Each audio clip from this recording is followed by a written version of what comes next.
For centuries, Zen masters have shared simple yet profound teachings about the peace that comes when we stop chasing. These aren't complicated philosophies or hard-to-understand concepts. They're simple truths that speak to the heart, truths that can help us find stillness in a world that often feels like it's always moving, always demanding more.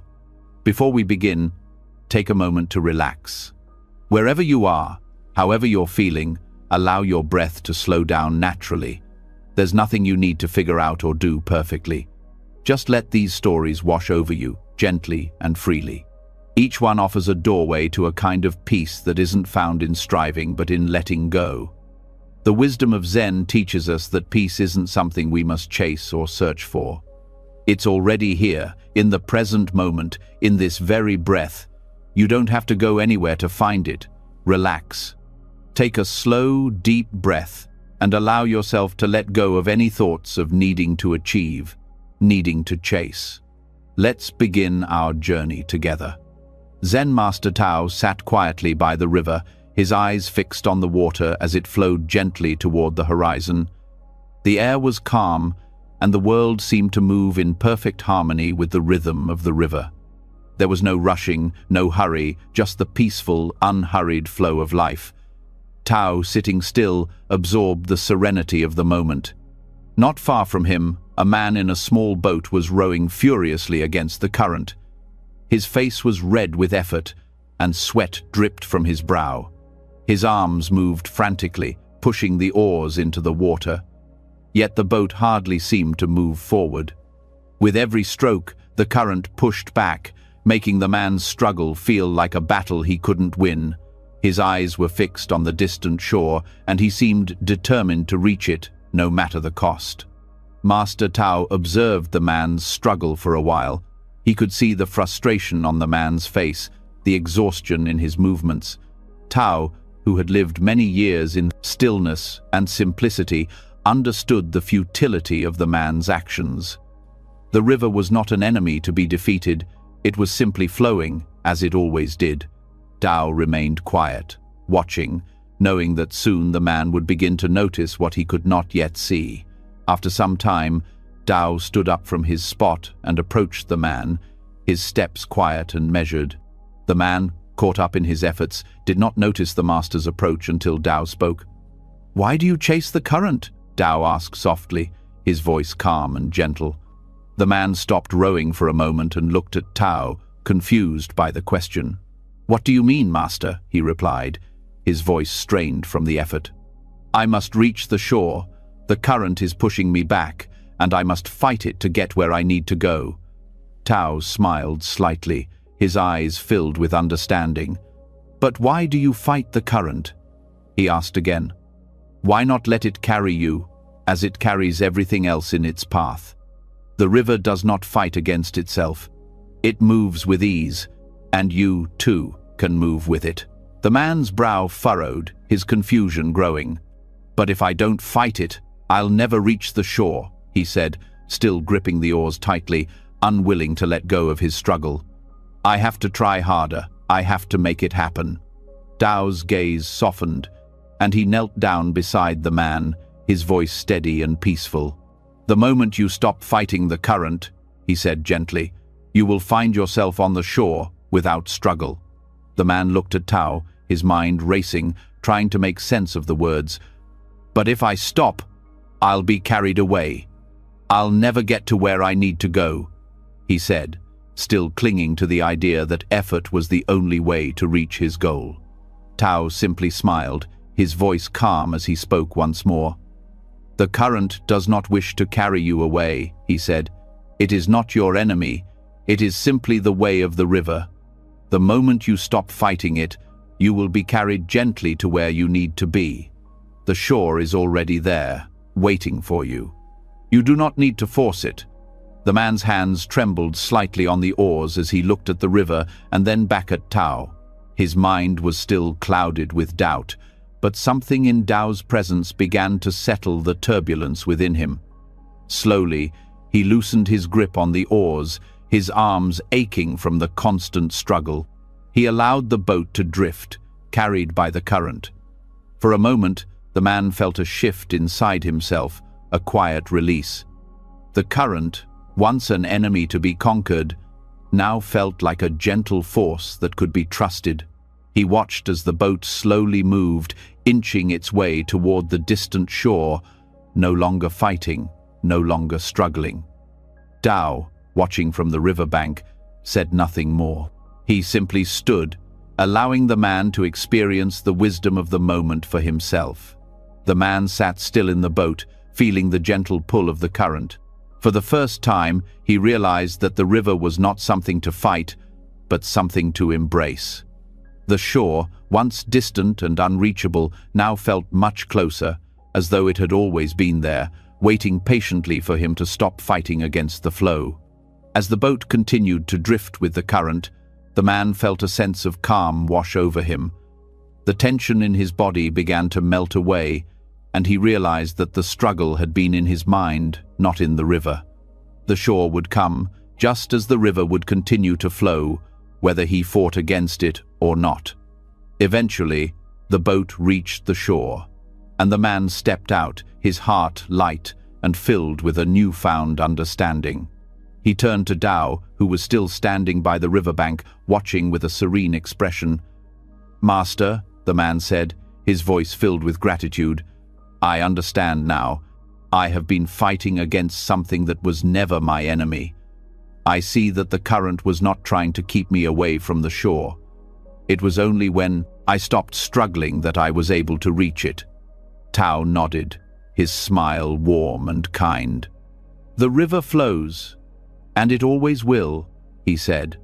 "When you stop fighting, when you stop struggling against what is, you will find that everything falls into place. The shore is never far away. It is always there, waiting for you.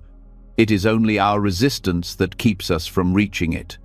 The man bowed deeply, his heart full of gratitude for the wisdom he had received. He had been chasing the current for so long, trying to control something that was beyond his control.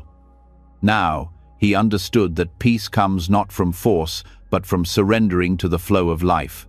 The river, like life itself, would carry him to where he needed to be, but only when he stopped trying to fight against it. As he walked away from the river, the man felt lighter, freer. The lesson he had learned that day would stay with him forever.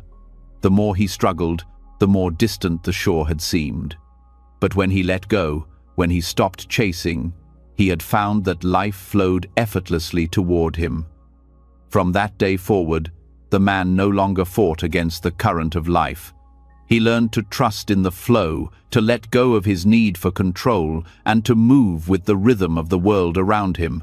The shore was never far, it had always been there, and the moment he stopped struggling, he had arrived. Zen student Sato had spent many years seeking enlightenment, moving from one teacher to the next, hoping that each would hold the key to the peace he longed for. He had studied with some of the most respected masters in the land, each offering their own guidance, each teaching him something new, yet still a sense of deep dissatisfaction remained within him. No matter how much he learned, no matter how hard he tried to follow the path they laid out before him, something seemed to elude him. Peace, he thought, should feel different, should feel closer, but it always seemed just out of reach. Sato's mind was restless, constantly turning over questions, doubts, and desires. He would lie awake at night, replaying everything he had been taught, searching for something more, something that would make all the pieces fall into place. He knew many of the teachings by heart, yet his heart felt heavy. His quest for peace had become a burden, and his search felt endless. One day, after a long and frustrating period of study, Sato came upon a master known as Ryoku. Master Ryoku was not famous like some of the other teachers Sato had studied under. He was a quiet, humble man, known for his deep understanding of life's simple truths. Sato had heard of him, and something about the rumors of this master's calm presence called to him. Perhaps, he thought, Ryoku could finally give him the peace he so desperately sought. With a heart full of hope and determination, Sato traveled to Master Ryoku's small, peaceful monastery located by a waterfall. The sound of rushing water filled the air as Sato approached, and he felt something stir inside him, a sense of anticipation mixed with a bit of nervousness. He had been searching for so long, and though he did not know what to expect, he hoped this encounter might finally offer the answers he had been seeking. Ryoku was waiting for him by the waterfall, standing still as the water cascaded down the rocks in front of him. The sight was beautiful, peaceful, and powerful, as though the waterfall had been flowing for centuries without ever tiring. Ryoku looked at Sato and smiled, his eyes calm and kind, as if he had already known the questions that troubled the young student's mind. Sato approached, bowed, and then spoke, his voice full of yearning. "Master Ryoku, I have been chasing enlightenment for many years. I have studied under many great teachers, yet peace remains just beyond my grasp. I am still restless. Please, tell me, how can I find peace?" Ryoku did not respond immediately. He stood silently for a moment, his gaze fixed on the waterfall. Then he gently pointed to the water flowing before them.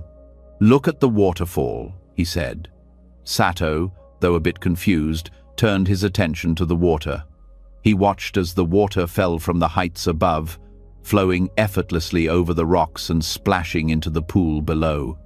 The water seemed to move naturally, never stopping, never hesitating, just flowing, as if it was doing exactly what it was meant to do. The sound of the rushing water filled the air, deep and soothing, yet it was not chaotic. It was perfectly aligned with its purpose, moving forward without force, without resistance. "The water flows effortlessly," Ryoku continued, his voice soft but clear. "Yet, it reaches its destination. It does not struggle. It does not fight against the rocks, nor does it try to rush to its destination. It simply flows, and in doing so, it reaches the place where it is meant to be." Sato looked at the waterfall, the steady stream of water flowing downward, and then turned his gaze back to Ryoku, still unsure what this had to do with his own quest for peace. "But Master, the water is moving. It has a direction. It is going somewhere. How can that be effortless?" Ryoku smiled, a knowing smile. "Yes, the water moves, but it does not chase its destination. It does not try to force its way. It does not seek the pool below, nor does it wish to hurry. It simply flows, and in its flowing, it reaches the destination. The water does not chase, it lets itself be carried." Sato felt something stir inside him, a feeling of recognition, but it was still unclear. "So, you are saying that I should stop chasing enlightenment?" Ryoku nodded, his eyes full of understanding. "Yes, Sato. You have been chasing peace, chasing enlightenment, but in chasing it, you are not allowing it to come to you. Like the waterfall, you must stop trying to force things.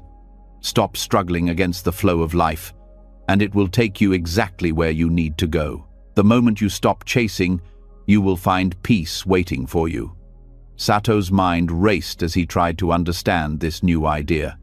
He had spent so many years pushing forward, trying to reach a goal, trying to make enlightenment his own. He had worked so hard, so desperately, that it had become a source of frustration. But now, Ryoku's words made sense in a way that he couldn't explain.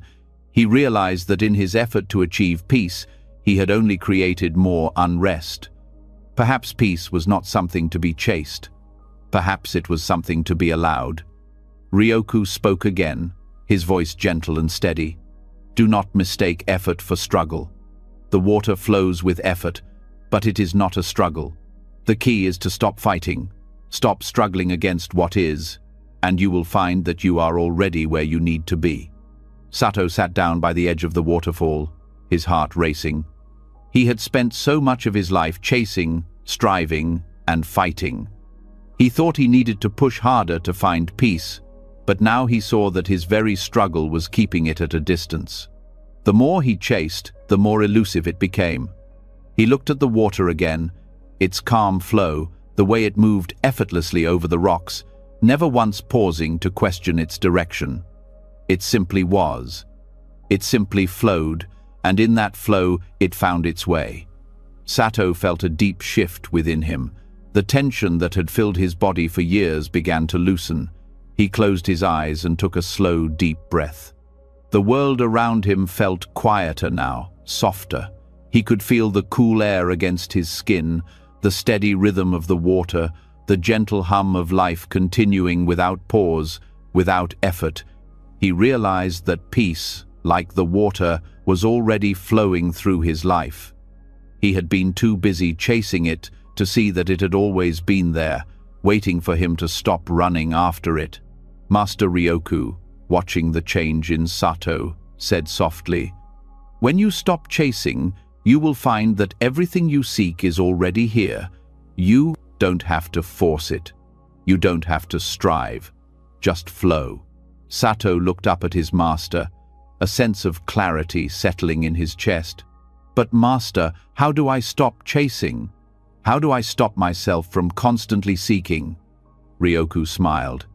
"The key is in the present moment. The water doesn't rush to the future.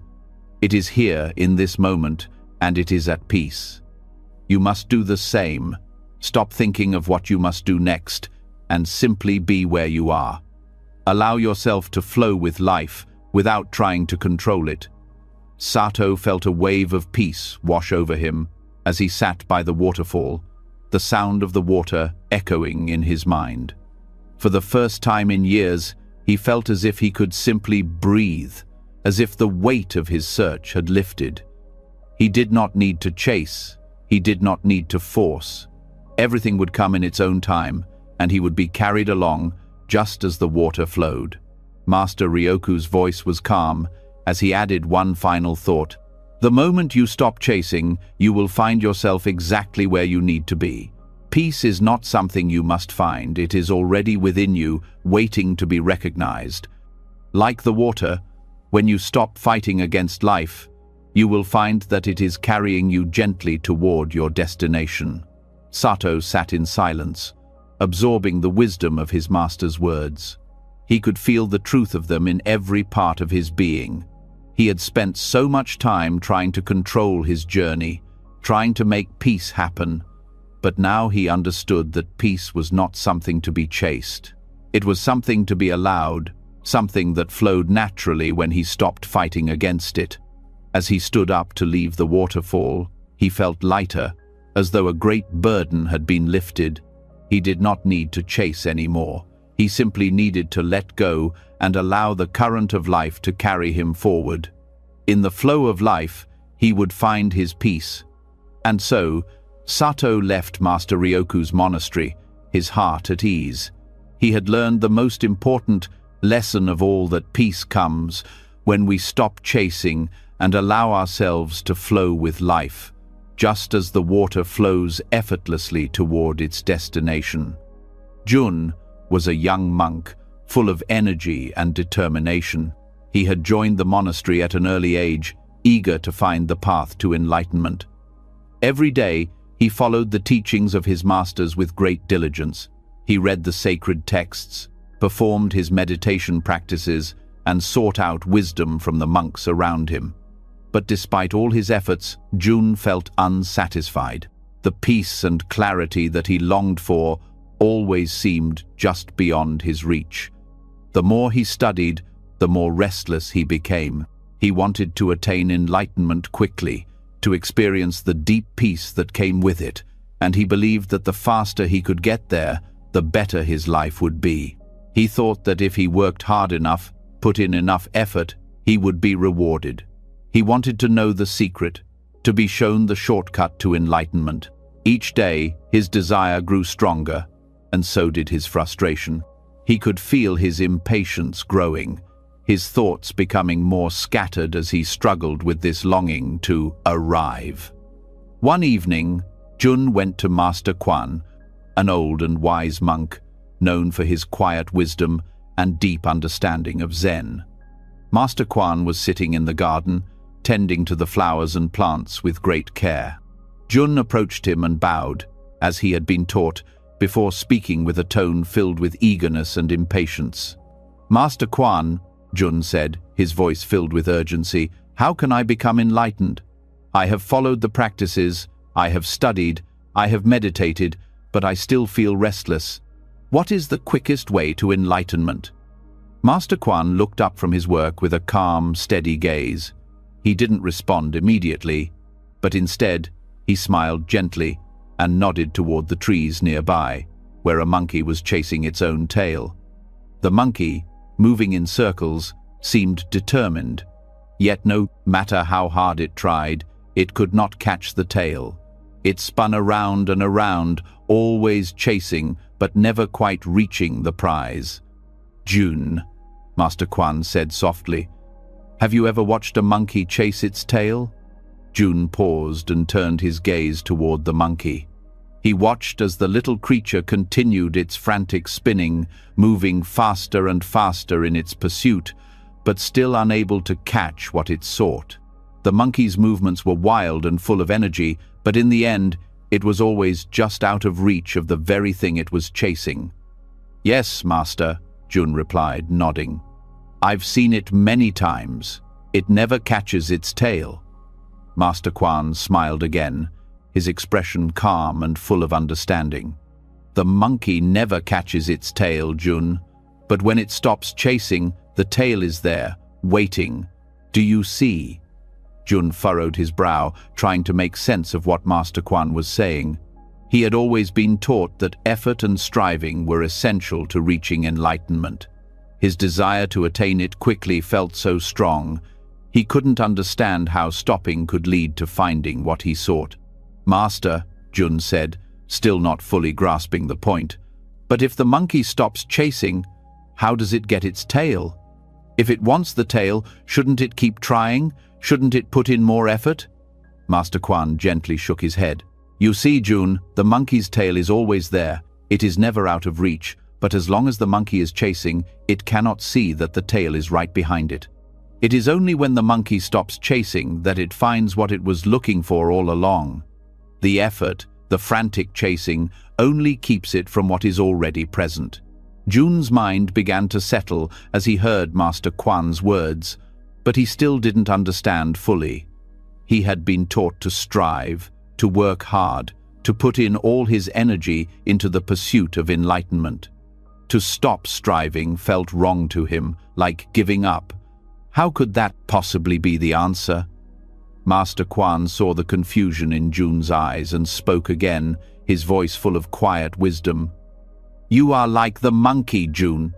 You are chasing enlightenment, believing that it is something distant, something you must catch. But enlightenment, like the tail, is already with you. It is not something to chase or force. It is found in the moment when you stop chasing and simply allow it to be. You don't need to chase what is already here." Yun sat quietly, absorbing the words of his master. He had been running after something that he thought was far away, something he had to catch. But Master Quan's words were beginning to open something within him, a deeper understanding. It was as though the moment he stopped chasing, he might finally be able to see what he had been looking for all along. Master Quan continued, "Desire can be a strong force, Jun.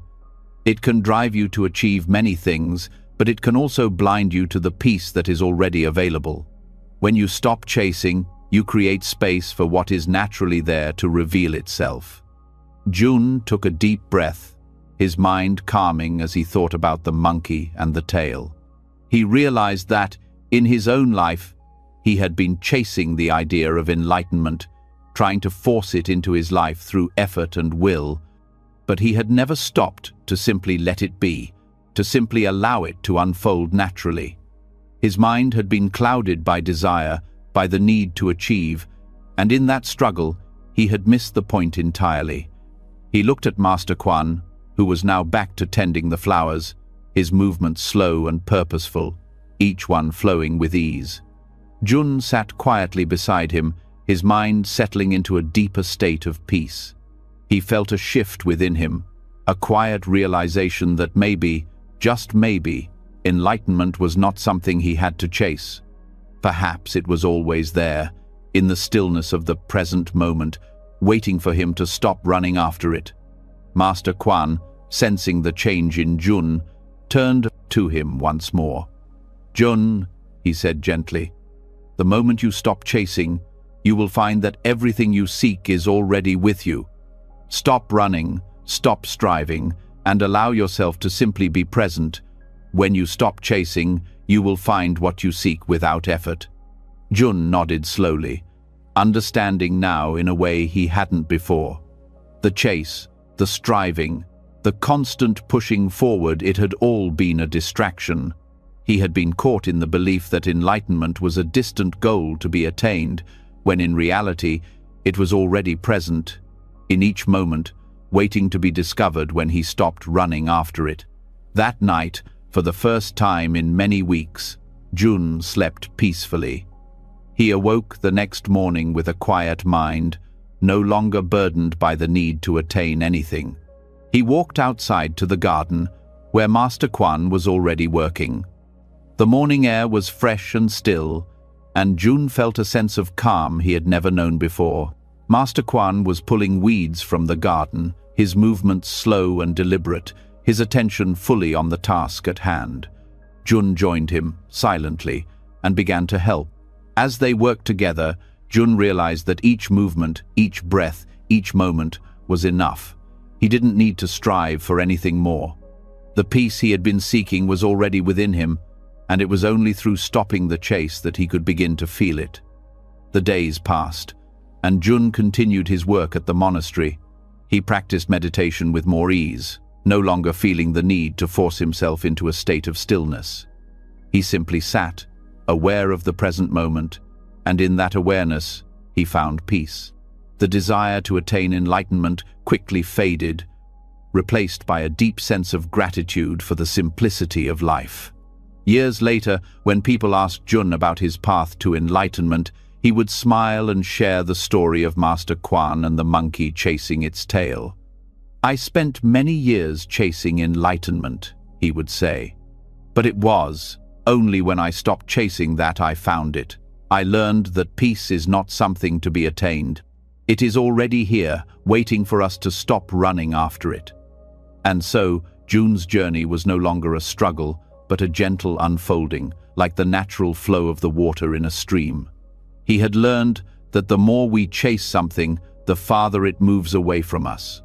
But when we stop and allow ourselves to be, everything we seek is already there, waiting for us to notice. In this lesson, Jun learned that desire can drive us, but it can also blind us to what is already present. Peace and enlightenment are not distant goals. They are found in the stillness of the present moment, in the simple act of stopping, letting go, and allowing life to flow as it is. When we stop chasing, we find that everything we seek is already with us. Jen was an elder monk who had spent many years in meditation and contemplation. His life was simple, focused on the present moment, and free from the distractions that often entangle others. Jen's mind was like a calm lake, unruffled by the winds of desire, worry, or regret. He had learned over time that peace did not come from grasping for something in the future, nor from trying to hold on to something from the past. Peace, he had discovered, came from allowing things to be as they are, in their own time, without trying to control them. One autumn morning, Jen sat quietly beneath a large tree, deep in meditation. The sun was just beginning to rise, casting soft golden light through the branches. The air was crisp, and the sound of the wind rustling through the leaves added a gentle rhythm to the quiet of the morning. Jen was perfectly still, breathing in and out, deeply, slowly, allowing the natural world to surround him without effort. As he sat, his companion Kyo was nearby, also enjoying the peace of the morning. Kyo was a younger monk, full of energy and curiosity. He was still learning to calm his restless mind, still trying to find the inner peace that Jen had discovered so many years ago. Kyo admired Jen deeply, and though he had been taught the same lessons, it was clear to him that Jen had reached a place of deep understanding that he himself had yet to attain. Suddenly, a leaf detached itself from one of the branches of the tree above them and began to fall toward the ground. The leaf fluttered gently in the air, twisting and turning with the wind, descending gracefully to the earth. It was a beautiful sight, and Jen watched it with a serene expression, completely at ease with its natural movement. There was no rush, no tension in the leaf's fall, just the quiet, effortless descent of something that was simply following its course. But Kyo, eager and restless as always, noticed the leaf as well. He saw it falling and, in a moment of excitement, quickly reached out to catch it. His hands moved swiftly, but despite his effort, the leaf continued to drift downward, eluding his grasp. Kyo lunged again, trying desperately to catch it before it touched the ground, but the leaf continued to float, just out of reach. His movements grew more frantic as he tried to predict the leaf's path, to catch it in mid-air before it could land. Jen, still seated in his meditation, watched this unfold with a soft chuckle. There was no need for words. The lesson was unfolding naturally before him. Kyo's struggle to catch the leaf mirrored the way many people live their lives, always reaching, always striving, always chasing after something just beyond their grasp. Jen, in his stillness, understood that there was no need to chase. Everything would come in its own time. Finally, after several more attempts, Kyo paused, his hands outstretched in the air, watching the leaf as it made its way down to the ground. It landed softly on the earth, without effort, without struggle. Kyo's chest rose and fell with the quick breaths of his exertion, but he could see now, in the leaf's gentle landing, a kind of truth. Jen looked at Kyo with kind eyes and said softly, "The leaf falls on its own, without effort. When you stop chasing things, they will come to you naturally." Kyo stood still for a moment, processing what Jen had said.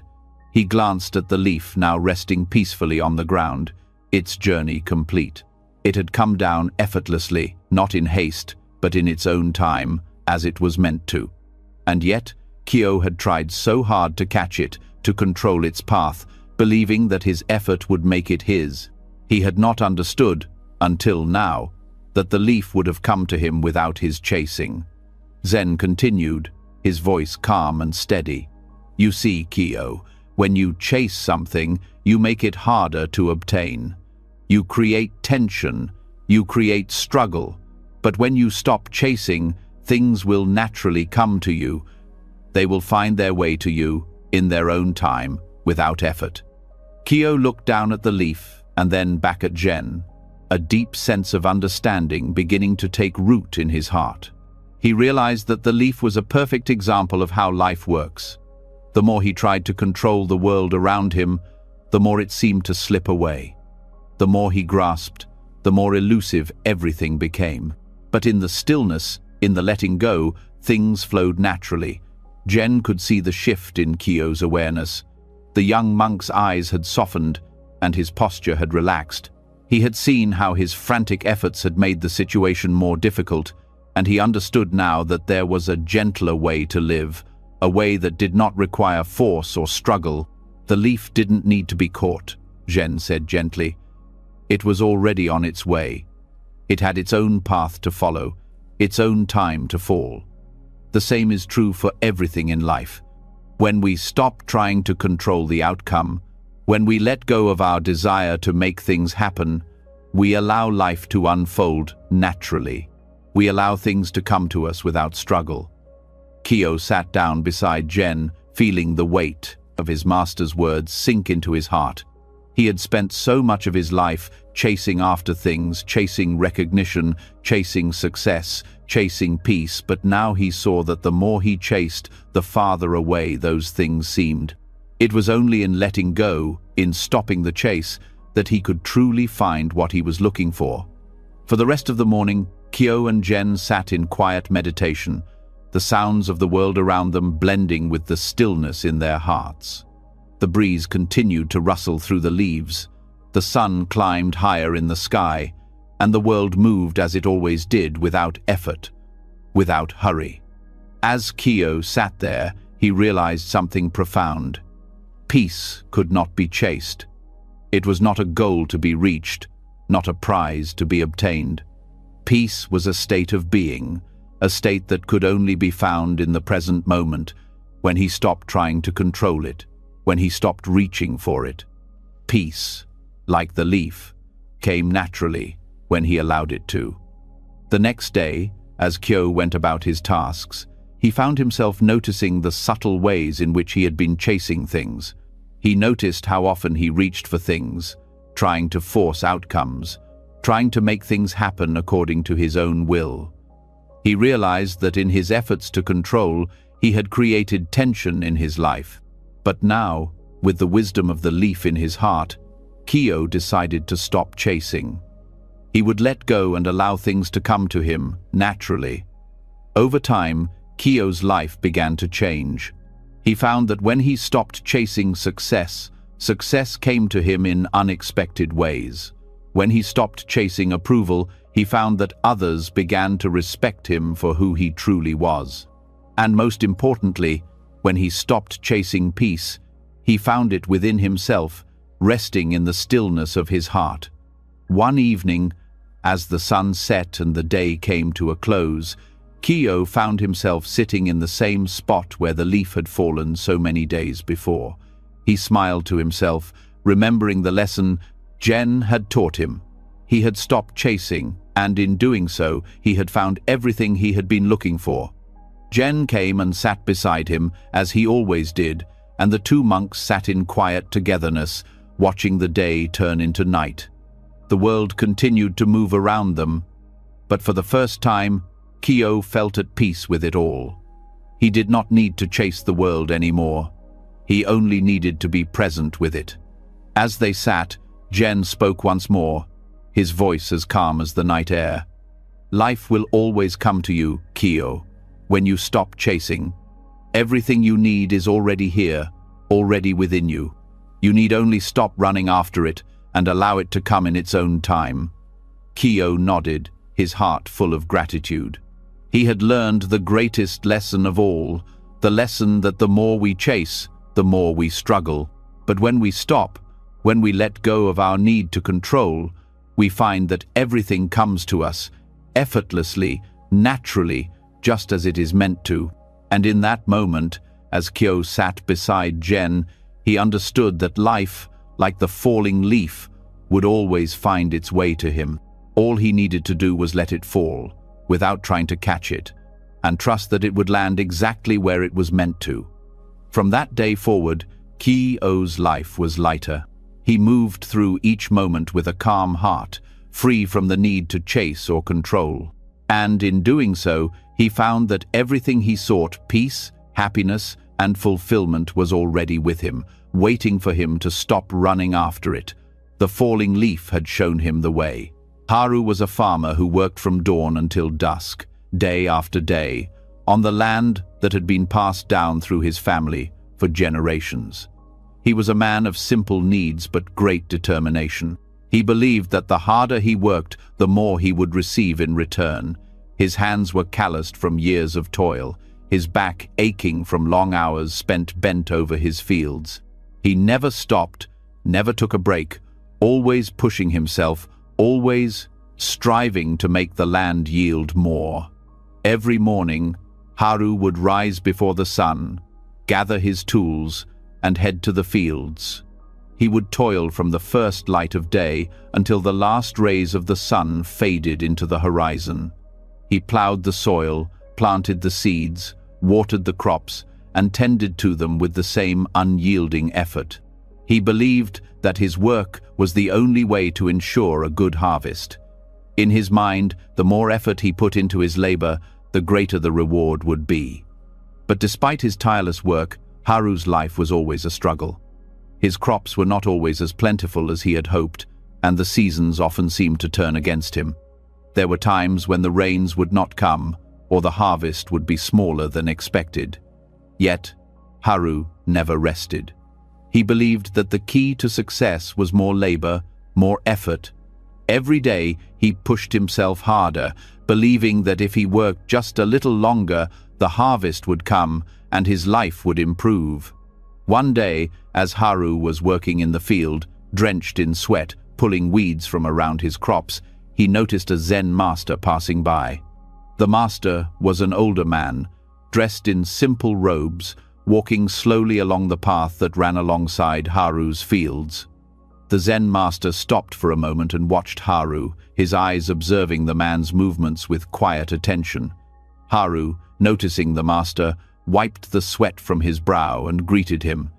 "Good day, master," Haru said, pausing for a moment in his work. The Zen master nodded politely, then observed Haru's labor. "You are chasing the harvest with your sweat," he said, his voice calm and measured. "But you cannot force the seasons. When you let go of your expectations, the harvest will come when it is ready." Haru looked up at the master, his face confused. "I do not understand, master," Haru replied. "I work hard every day, tending to my fields. I put in all my effort because I believe that the harvest depends on my toil. If I do not work hard, I will have nothing." The Zen master smiled gently and gestured toward the fields. "You are right to tend to your crops, but you cannot force them to grow faster than they are ready to. You cannot make the rain fall by your will, nor can you make the sun shine longer. The seasons will turn as they will, and the crops will grow when the time is right." Haru stood silently for a moment, still not fully understanding. He had always believed that if he worked hard enough, if he labored enough, he could control the outcome. He had never considered that perhaps there was another way. The master's words lingered in his mind, but Haru wasn't sure how to apply them to his life. The Zen master, seeing the farmer's confusion, continued, "You see, Haru, the earth gives freely when the time is right, but it does not respond to force. It responds to patience. You cannot hurry the seasons, nor can you control them. But if you trust in the natural rhythm of things, the harvest will come, just as it always does." Haru thought about the master's words for a moment, but still, the idea of trusting the natural rhythm felt foreign to him. He had always believed in hard work, in striving, in doing everything he could to shape his destiny. To trust in nature's timing felt like giving up control. "You say to trust the rhythm of nature," Haru said slowly, "but how can I just wait for things to happen? If I do not work, I will not have enough. How can I trust in something I cannot see or control?" The Zen master's eyes softened. "Trust is not about passivity, Haru. It is about understanding the balance between effort and acceptance. You must work, yes, but without the attachment to the outcome. You cannot force the result. You must allow the harvest to come in its own time, without expectation. The land does not ask for more effort than it needs, and neither should you." Haru stood still, listening to the master's words. The wind blew gently through the fields, the trees rustling softly. Haru looked at his crops and felt the weight of his labor. He had always believed that the more effort he put in, the more he would get in return. But the master's words planted a seed of doubt in his mind. Could it be that he had been working too hard, pushing too much, expecting more than was necessary?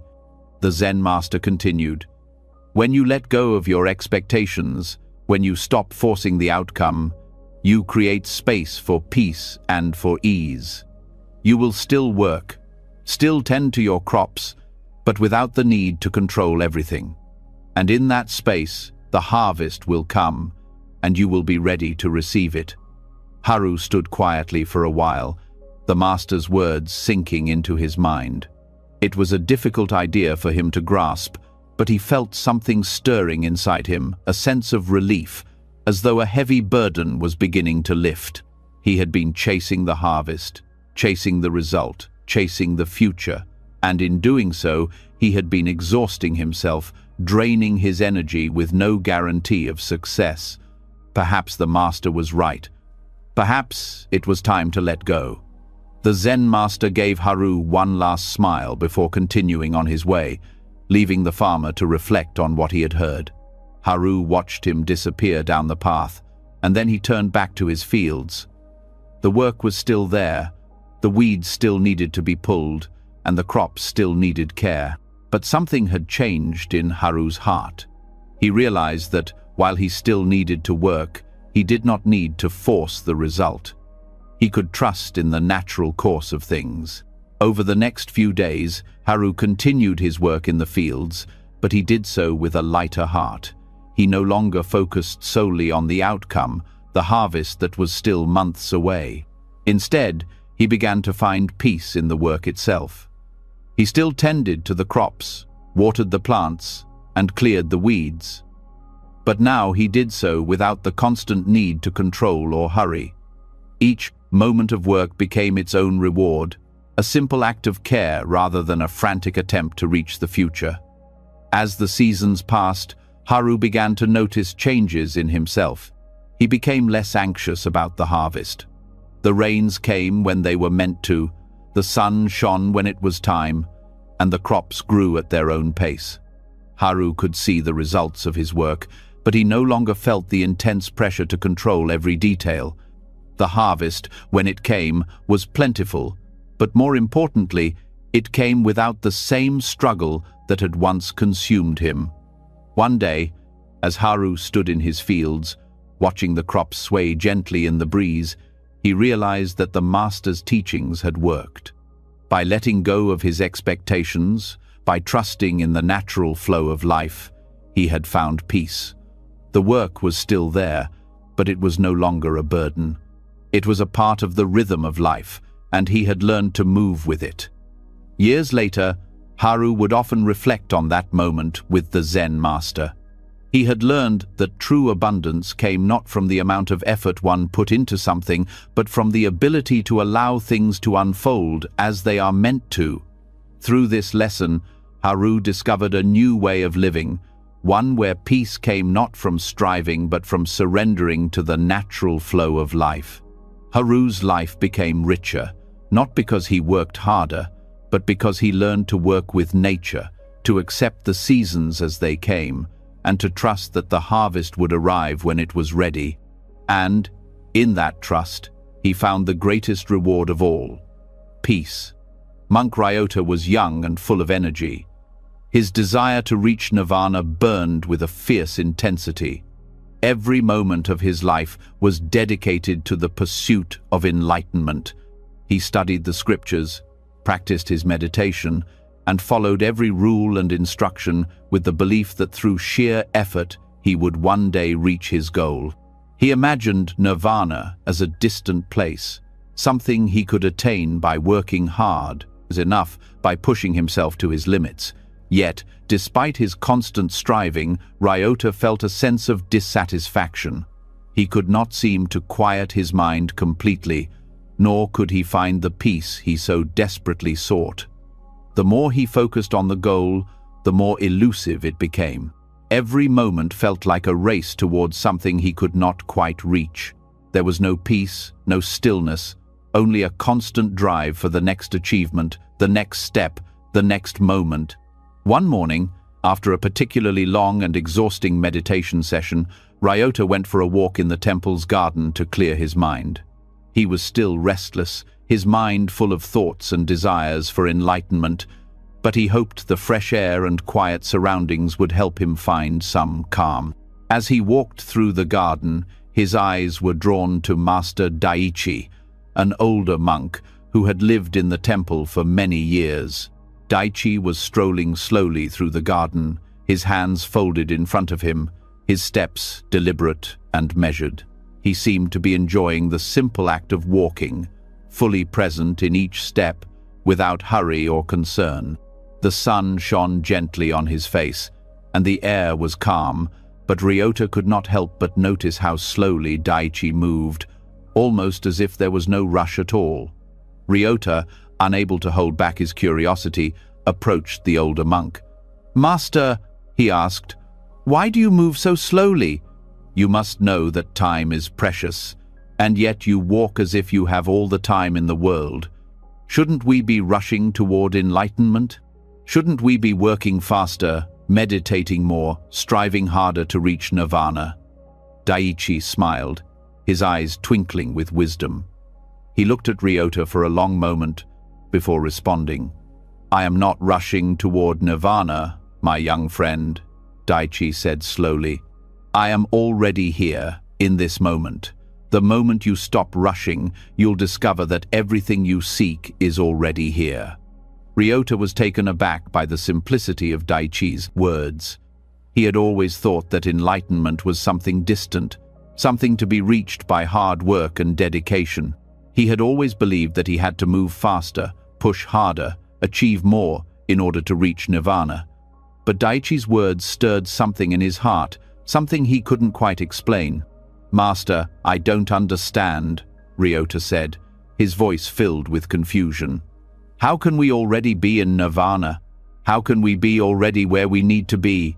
Isn't enlightenment something we must reach, something we must strive for?" Daiichi's smile deepened, and he nodded. "Yes, you must strive," he said. "But your striving should not be filled with impatience or hurry. Nirvana is not a place to reach. It is a state of being.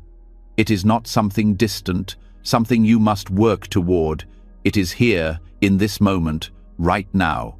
The moment you stop rushing, you will see that everything you need is already within you." Ryota's mind raced as he tried to understand.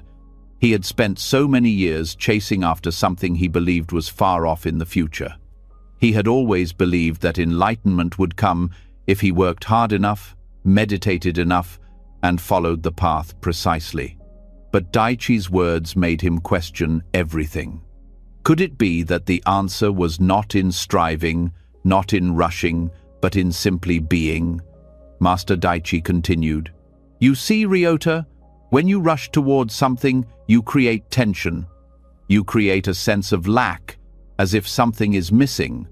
But in truth, everything is already here. The moment you stop rushing, you will find peace, because you will no longer be searching for something outside of yourself. You will simply be, and in that being, everything will unfold naturally." Ryota felt a shift within himself, a quiet moment of understanding. He had always felt that his striving was necessary, that his relentless desire for enlightenment was what would bring him peace. But now he saw that his constant rush towards something he thought was ahead of him was what kept him from the peace that was already within him. "Master," Ryota said, his voice soft, "how do I stop rushing? How do I let go of my need to strive?" Daiichi smiled again and said, "You stop rushing by becoming present. Right now, this moment is all there is. When you are fully present, when you stop thinking about the past or the future, you will discover that everything you need is already here. You don't need to go anywhere or do anything to find peace. It is already with you in the present moment." Ryota felt a deep sense of relief wash over him as he listened to Daiichi's words. For so long, he had believed that peace was something he had to chase, something he had to attain by working harder and faster. But now, he understood that peace was not something to be found in the future. It was right here, in the present moment, waiting for him to stop chasing it. For the rest of the day, Ryota tried to practice what Daiichi had taught him. He focused on the present moment, on each breath, on each step, and slowly, the tension in his body began to ease. He no longer felt the urgency to reach nirvana. Instead, he allowed himself to simply be, to experience the world around him without the need to chase it. As he walked through the garden that evening, he noticed the colors of the flowers more vividly. He heard the sound of the birds in the trees and felt the soft breeze on his skin. There was no need to hurry, no need to push forward. Everything was already here, just as it was meant to be.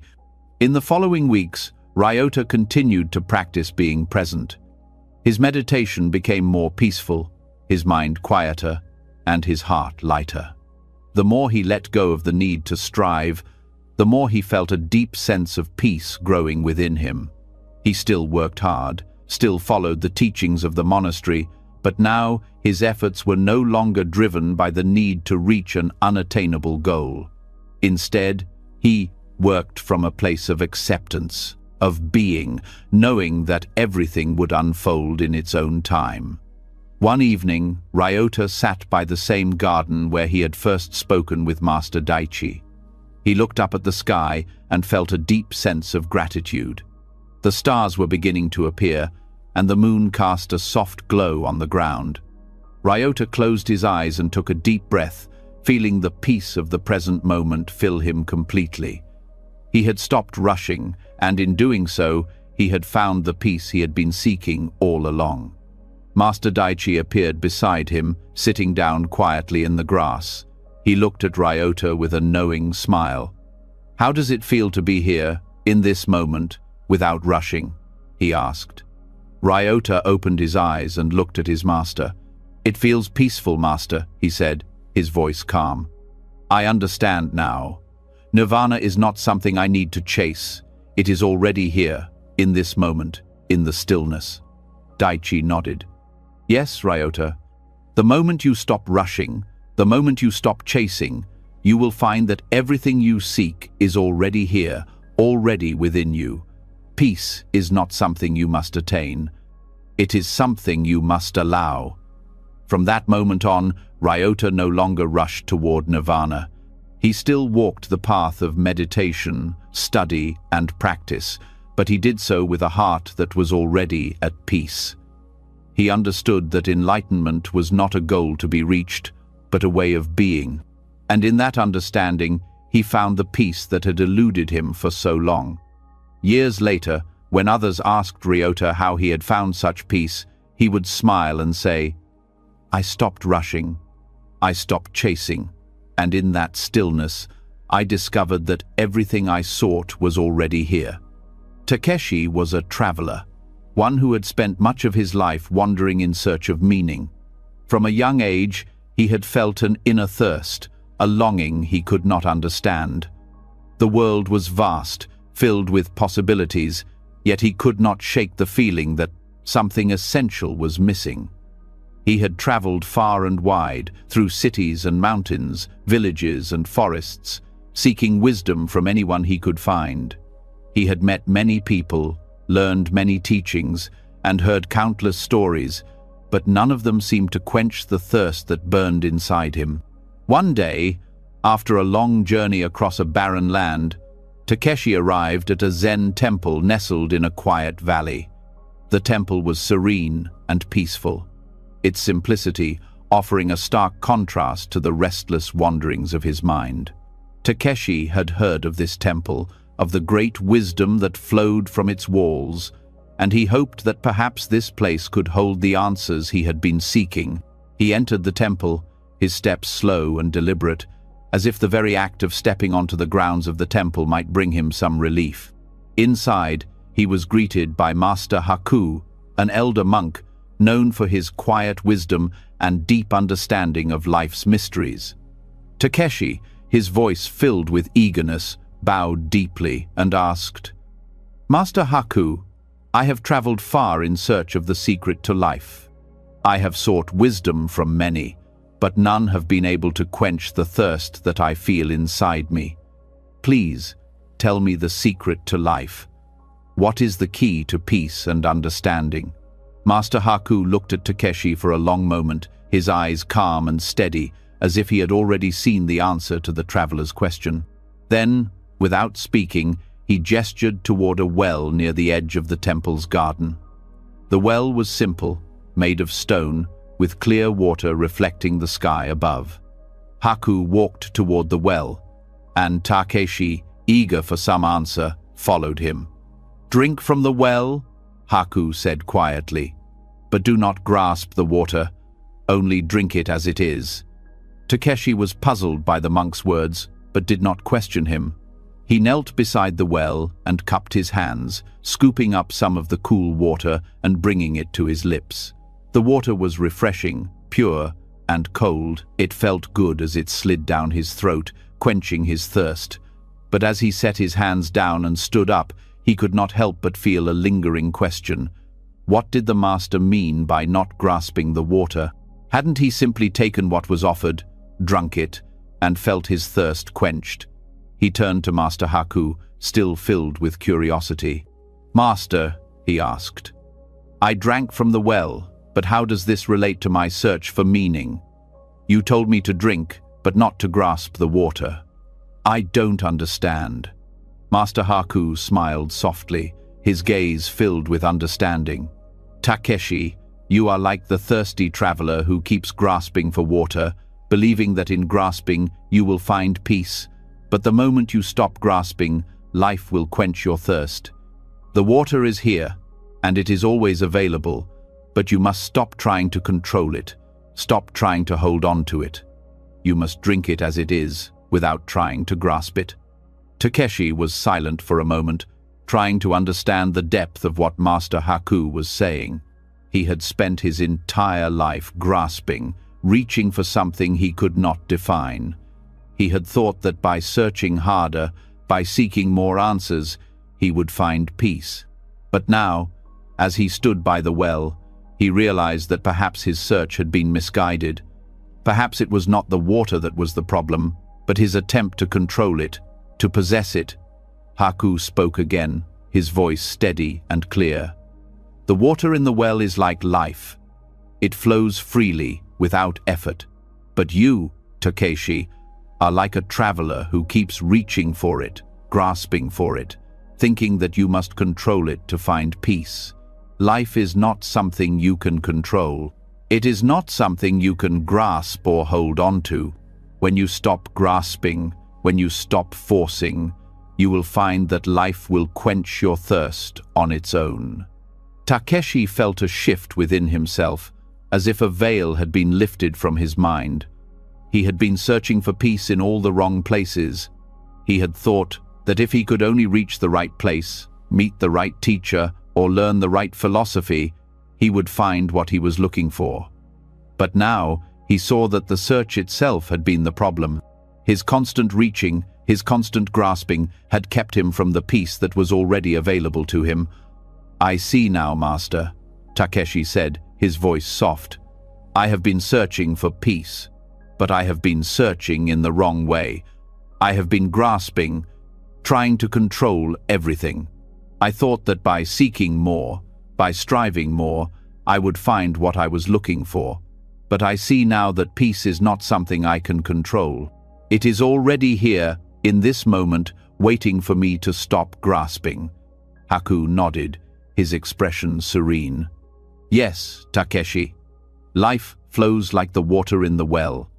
It is always present, always available, but we must stop trying to force it, stop trying to possess it. When you stop grasping, when you let go of your desire to control everything, you will find that life will come to you, and you will find peace." Takeshi stood still for a moment, letting the master's words sink in. He realized that his search for meaning had been like trying to grasp at the water in the well. The more he reached, the more it slipped away. But when he stopped grasping, when he allowed the water to flow as it would, he could drink deeply, and his thirst would be quenched. "Thank you, Master," Takeshi said, bowing deeply. "I understand now. I have been searching for something outside of myself, when what I was searching for was already here, within me. I will stop grasping, and I will let life flow." Master Haku smiled, his eyes full of warmth. "You have learned, Takeshi. Now go and live with ease. Do not grasp, but let life flow as it will. Peace is found in the letting go, in the acceptance of what is. When you stop grasping, you will find that everything you seek is already with you." Takeshi left the well with a light heart, his mind clearer than it had ever been. He had been a traveler for so long, searching for something he thought was far away. But now he understood that peace was not something to be found in a distant place or a distant time. Peace was already here, in this moment, in the simple act of letting go. From that day forward, Takeshi no longer rushed through life, grasping for answers or searching for meaning. He still traveled, still sought wisdom, but now he did so with a heart that was open, without the need to control or force the outcome. He allowed life to come to him as it would, trusting that everything he needed would be provided when the time was right. Years later, Takeshi would return to the Zen temple, where Master Haku was still teaching. He walked through the garden, now with a peaceful smile on his face, no longer a thirsty traveler, but someone who had learned the art of simply being. He approached Haku and, with deep gratitude, said, "Master, I have learned the greatest lesson of all. I stopped grasping, and in that letting go, I found everything I had been searching for. Peace was always here." Master Haku nodded, a knowing smile on his face. "Yes, Takeshi, the water is always in the well, waiting to quench your thirst. You need only stop grasping, and it will come to you." And so, Takeshi continued his journey, not as a seeker, but as someone who had learned to live with peace, knowing that life would always be there to quench his thirst, as long as he stopped grasping for it. Reiko had been a student at the Zen monastery for several years.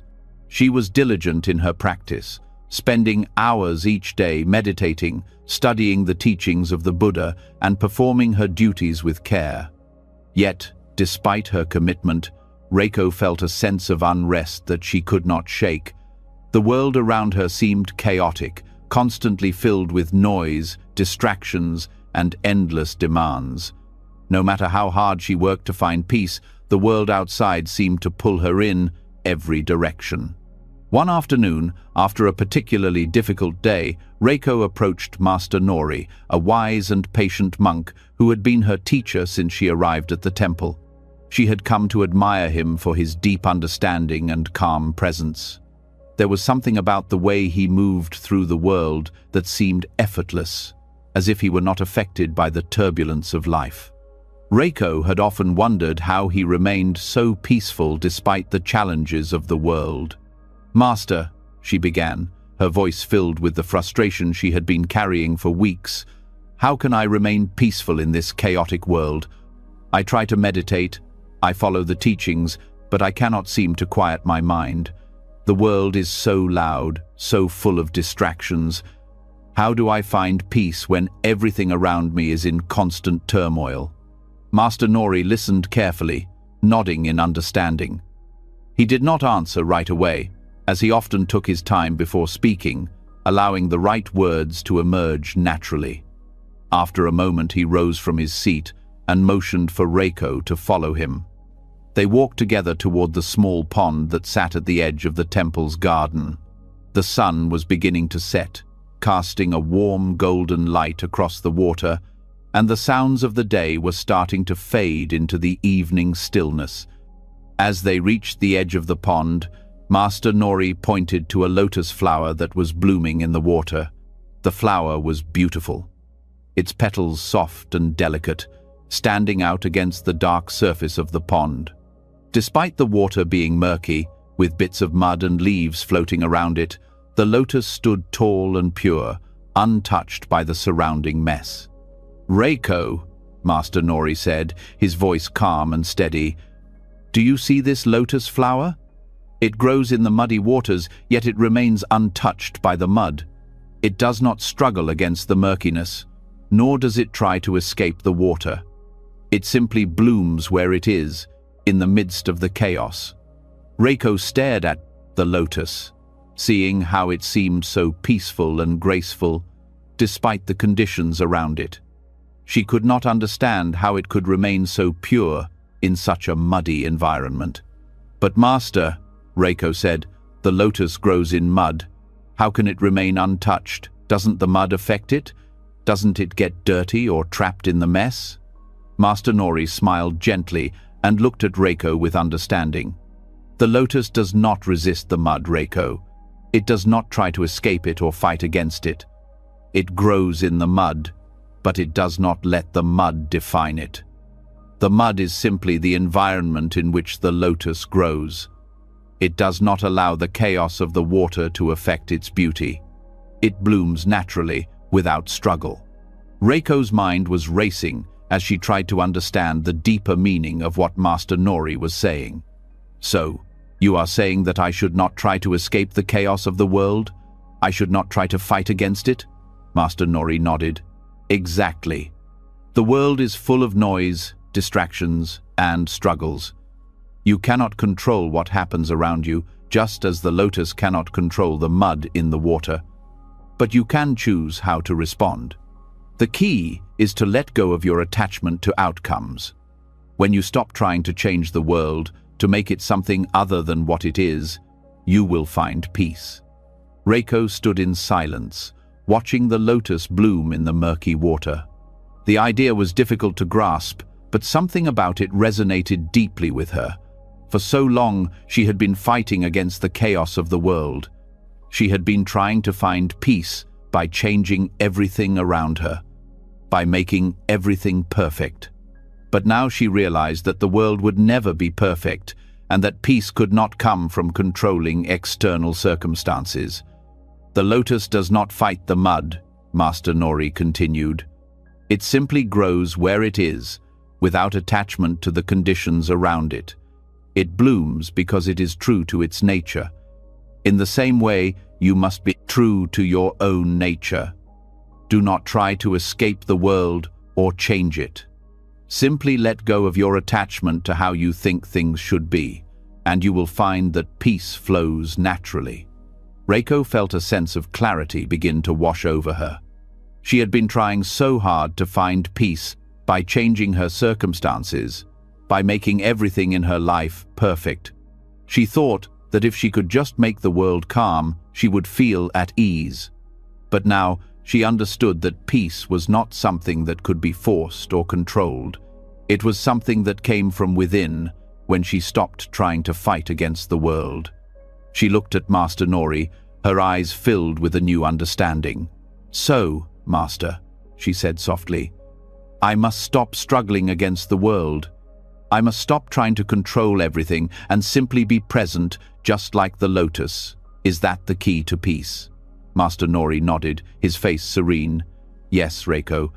The lotus teaches us that peace is not found in the absence of chaos, but in how we respond to it.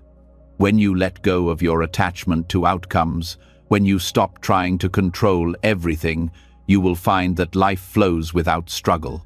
The lotus grows in muddy water, but it remains untouched. In the same way, you can live in the world without being affected by its chaos." Reiko stood in quiet contemplation, feeling the weight of Master Nori's words settle in her heart. She had always believed that peace could only come when everything around her was calm, when there was no noise, no confusion, no chaos. But now she understood that peace was not dependent on external circumstances. It was something that could be found within, in the way she responded to the world.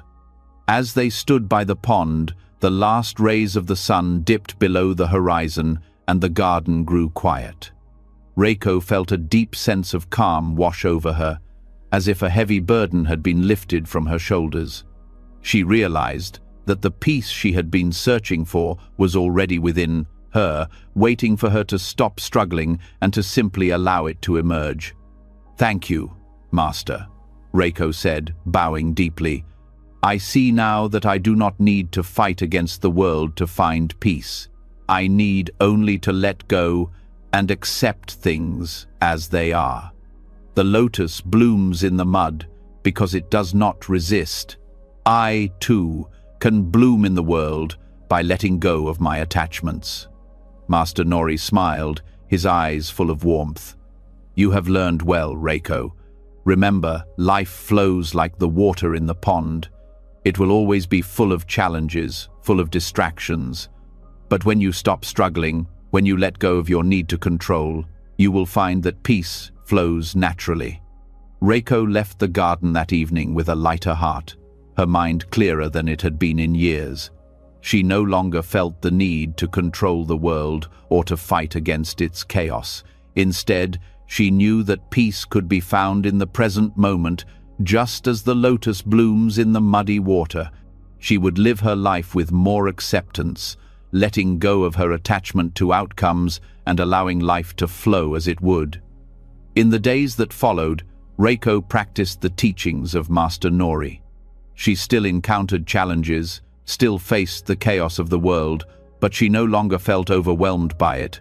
Instead, she faced each moment with calm, accepting whatever came her way without resistance. Like the lotus, she learned to grow in the midst of the mud, untouched by the chaos around her. And as Reiko continued her path, she found that peace was not something distant, something to be reached. It was something she could access right here, right now, simply by letting go of her attachment to outcomes and allowing herself to be present in the moment. In this way, the teachings of Master Nori became a guiding light in her life, showing her that peace flows without struggle when we stop grasping and simply allow life to unfold as it is. Master Shiro, a Zen master with years of wisdom, was known for his deep understanding of life and nature. His presence was calm, and his teachings were simple yet profound. Many students came from far and wide to learn from him, seeking answers to life's many questions. Among them was Yumi, a young student eager to learn but often struggling with impatience.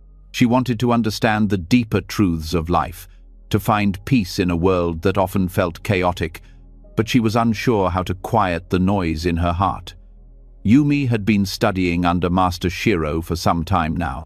She admired his calmness, his ability to face each moment without haste, without struggle. But Yumi was different. She always felt like she had to do more, be more, reach further. Her mind was restless, always seeking the next answer, the next step, the next goal. In her efforts to become enlightened, she often found herself frustrated and confused. One morning, after a particularly restless night, Yumi followed Master Shiro as he walked toward the temple's bamboo grove. She had been feeling weighed down by her inner restlessness and longed to find the peace she so desperately sought.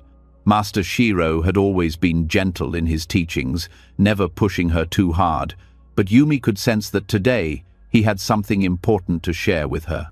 The bamboo grove was a quiet place, filled with tall, slender stalks that swayed gently in the breeze. The light filtered softly through the leaves, casting dappled shadows on the ground. The air smelled fresh, and the sound of the bamboo swaying in the wind was soothing. Yumi followed Master Shiro into the grove and stood beside him, watching the bamboo as it bent and swayed with the wind. "Observe how the bamboo bends in the wind," Master Shiro said softly, his voice as calm as the breeze. He gestured to the bamboo around them, its slender stalks moving gracefully in the wind. Yumi watched closely, noticing how the bamboo never broke, no matter how strong the wind. It bent, it swayed, but it did not snap. The bamboo seemed to move effortlessly, like it was in perfect harmony with the wind. Yumi was quiet for a moment, taking in the sight. She looked up at Master Shiro, confusion in her eyes. "Master," she said slowly, "the bamboo does not resist the wind. It bends, but it does not fight. Why does it not resist? Is that not weakness?" Master Shiro smiled gently, his eyes filled with understanding. "No, Yumi," he said, "it is not weakness. The bamboo does not resist because it knows that resistance only brings suffering. It allows the wind to move it, and in doing so, it remains whole. If the bamboo resisted the wind, it would break. But by bending with the wind, it flows with life, not against it." Yumi looked at the bamboo again, watching it bend gracefully in the breeze. She had never thought about it that way. "So, you are saying that when life pushes us, we should bend instead of resisting?" Master Shiro nodded. "Yes, Yumi. Life will always bring wins, challenges, difficulties, and obstacles. But when you resist life's flow, when you try to fight against the winds, you only create more tension and suffering. Like the bamboo, when you stop resisting, you will bend with grace instead of breaking. You will move through life, not against it." Yumi stood still, absorbing the wisdom of her master's words. She thought about her own life, the constant striving, the constant effort to achieve, to overcome. She had always believed that strength meant pushing through, fighting against obstacles, and controlling everything around her. But now, standing in the bamboo grove, she began to understand that true strength came from letting go, from allowing herself to bend and flow with the world around her. "Master," Yumi said after a pause, "but what if I let go and life becomes too overwhelming? What if I bend too much and lose myself in the process?" Master Shiro looked at her with gentle eyes, his voice calm and reassuring. "Bending does not mean losing yourself, Yumi. It means accepting the natural flow of life. When you bend, you do not break. You adapt. You remain true to yourself, but you do not force your will against the wind. The bamboo does not fight the wind, but it remains rooted in the earth. You, too, can remain rooted in your true nature, while allowing life to move through you." Yumi thought about this deeply. She had always believed that in order to survive, she had to be rigid, unyielding. She had pushed against life's challenges, determined to make things go her way. But now, she began to see that maybe the way forward wasn't through resistance but through acceptance. The bamboo did not need to fight to stay strong. It simply bent, allowing the wind to pass through without holding on to it. "I see now, Master," Yumi said, her voice quieter, more reflective. "I have been trying so hard to control everything, to make things happen the way I want them to. But I see that by resisting, I only create more struggle for myself. The bamboo shows me that true strength comes from letting go, from flowing with life, not against it." Master Shiro smiled, pleased with her understanding. "Yes, Yumi, the bamboo does not resist, but it does not give up its place either. It bends, but it does not break. It adapts, but it remains rooted. In the same way, you must be flexible in your approach to life, but remain grounded in your true nature. When you stop fighting, you will find that life flows effortlessly, and you will move with it, not against it." Yumi stood in the grove for a long time, watching the bamboo sway with the wind. She felt a deep sense of peace beginning to settle in her heart. The constant striving, the need to control it was all unnecessary. She no longer had to fight against life's challenges. She could bend with them, move with them, and still remain true to herself. From that day forward, Yumi began to live differently. She still worked hard, still pursued her goals, but she no longer fought against the flow of life. She let go of her attachment to specific outcomes and learned to bend with the winds of change.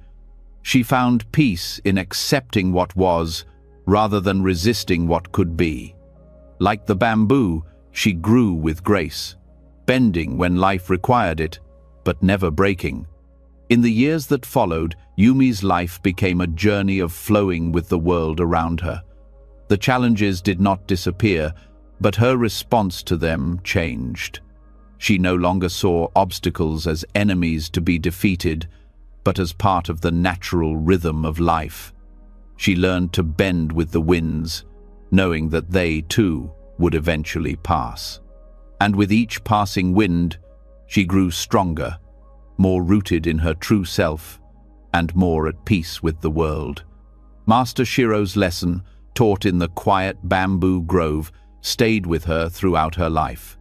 When faced with difficulties, Yumi remembered the bamboo, standing tall and strong, bending with the wind but never breaking. And in that remembrance, she found the strength to bend with grace, not to fight against life's flow, but to move with it, trusting that, in the end, life would guide her exactly where she needed to be. The beauty of the bamboo grove, the wisdom of Master Shiro, and the lesson of the bending bamboo remained in Yumi's heart forever. A reminder that peace is found not in the resistance of life, but in the graceful acceptance of its flow. Katsu was a young student at a Zen monastery. He was full of energy and eager to find inner peace, which he believed could be attained quickly if he just followed the right path. Every day, he studied diligently, practiced meditation, and listened to the teachings of his master, Koji. Despite his hard work and dedication, Katsu often felt restless. His mind was constantly busy, filled with thoughts and questions about enlightenment.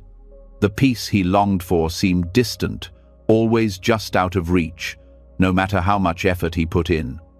One afternoon, Katsu approached Master Koji with a question that had been troubling him for some time.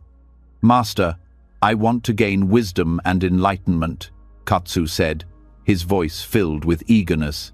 "I have been practicing diligently, but I still feel restless. I want to know what is the quickest way to reach inner peace." Master Koji looked at Katsu with his usual calm, his eyes filled with a deep understanding. He did not respond right away, but motioned for Katsu to follow him. Without saying a word, Koji led Katsu to a pond near the edge of the temple grounds. The pond was peaceful, surrounded by trees and quiet grass, the water still and calm under the soft light of the afternoon Sunday. Koji walked to the edge of the pond and picked up a small stone from the ground. He turned to Katsu and said, "Throw this stone into the pond." Katsu took the stone from Koji's hand and, without hesitation, tossed it into the water. As the stone sank into the pond, ripples spread out in all directions. Katsu watched as the ripples moved across the water, distorting the once perfect surface. For a moment, the pond was no longer still but full of movement. Koji stood quietly, watching the water. After some time, he turned to Katsu and asked, "What do you see?" Katsu looked at the pond, his mind still focused on the ripples. "I see ripples," he said. Koji nodded slowly. "Now," he said, "wait and watch until the pond becomes still again." Katsu stood in silence, watching the water, waiting for the ripples to settle. At first, the ripples were large, moving across the surface of the pond, but gradually they became smaller and smaller until they disappeared completely. Slowly, the water became still again, perfectly smooth, like a mirror reflecting the sky above. After a while, Katsu spoke. "The pond is still now," he said, observing the peaceful surface. Koji turned to Katsu and smiled gently. "Peace is like the stillness of the pond," he said. "It is only found when the mind ceases to chase." The ripples in the pond were created by the stone. The mind, too, is often like the water when it is disturbed by thoughts, desires, and worries. When the mind is restless, it cannot find peace. But when you let go of your thoughts, when you stop chasing after them, you will find that peace, like the stillness of the pond, comes naturally. Katsu stood there for a long time, reflecting on the master's words. He thought about the ripples in the pond, how they were caused by the stone, and how they had slowly disappeared when the disturbance was no longer there. He realized that his mind was often like the pond before the ripples had settled, full of thoughts, desires, and worries that never seemed to stop. He had been chasing after peace, thinking that if he worked hard enough, if he tried enough, he would find it. But now, standing beside the pond, he understood that peace was not something to chase. It was something to allow. "Master," Katsu said quietly, "I have been chasing peace, striving to find it by force. I've tried so hard to make my mind still, but it only seems to grow more restless. How do I stop the ripples of my thoughts and find peace like the stillness of the pond?" Koji looked at Katsu with kindness in his eyes. "The more you try to stop the ripples, the more you create them," he said. "The key is to stop chasing the ripples. When you stop grasping for peace, when you stop trying to control your thoughts, you will find that peace comes naturally, just as the stillness of the pond comes when the ripples fade away." Katsu listened carefully, trying to understand. He had spent so much time trying to control his thoughts, to make them stop, believing that if he could stop his thoughts, he would finally find peace. But now, he saw that peace did not come from controlling or forcing his mind to be still. It came from letting go, from allowing his thoughts to settle on their own, just like the ripples in the pond. Koji spoke again, his voice calm and steady. Imagine your thoughts as ripples in the pond. When you chase them, they only grow. But when you stop chasing, when you let go of your attachment to them, they will naturally fade, and the pond will return to stillness. The mind, too, will return to stillness when you stop chasing your thoughts. Katsu stood silently, contemplating the master's words. He realized that the more he fought against his thoughts, the more they seemed to dominate his mind. He had been trying to control his thoughts, to make them stop, thinking that peace would come when he could quiet his mind. But now he understood that peace was not about control. It was about letting go, allowing his thoughts to come and go, without attachment, without grasping. As the sun began to set, casting a golden light over the still pond, Katsu felt a sense of peace he had not felt before. He had been chasing after peace for so long. But now, standing by the pond, he realized that peace had always been within him. It was like the stillness of the pond, always there, waiting for him to stop chasing after it. "Master," Katsu said after a long silence, "I understand now. I have been trying to control my thoughts, to make my mind still. But peace is not something I can force, it is something I must allow. Just like the ripples in the pond, my thoughts will fade when I stop chasing them." Koji smiled gently and nodded. "Yes, Katsu. Peace is always here, within you, just as the stillness is always present in the pond. It is only when you stop chasing after it, when you let go of your attachment to thoughts and desires, that you will experience the peace that is already there." From that moment on, Katsu began to live his life with a new understanding. He still practiced meditation and studied the teachings, but he no longer tried to force peace into his life. Instead, he allowed it to arise naturally by letting go of his attachment to thoughts and expectations. When his mind became restless, he simply let the thoughts come and go, like ripples in the pond, without grasping or chasing them. And in that letting go, he found the peace he had been searching for. As the days passed, Katsu's life became more peaceful. He no longer fought with his thoughts or struggled to quiet his mind. Instead, he trusted that peace would come when he stopped trying to control it. Just like the still pond, his mind became more calm and clear, free from the turbulence of constant striving. One day, after many years, Katsu returned to the pond where he had first learned this lesson from Master Koji. The pond was still, just as it had been when he first arrived. The ripples of his thoughts had long since faded, and he stood by the water, feeling a deep sense of peace. Master Koji, now older, sat beside him. "How does it feel, Katsu?" he asked. Katsu smiled and looked at the calm waters of the pond. "It feels like stillness," he said. "It feels like peace. I no longer chase after it. I no longer fight against my thoughts.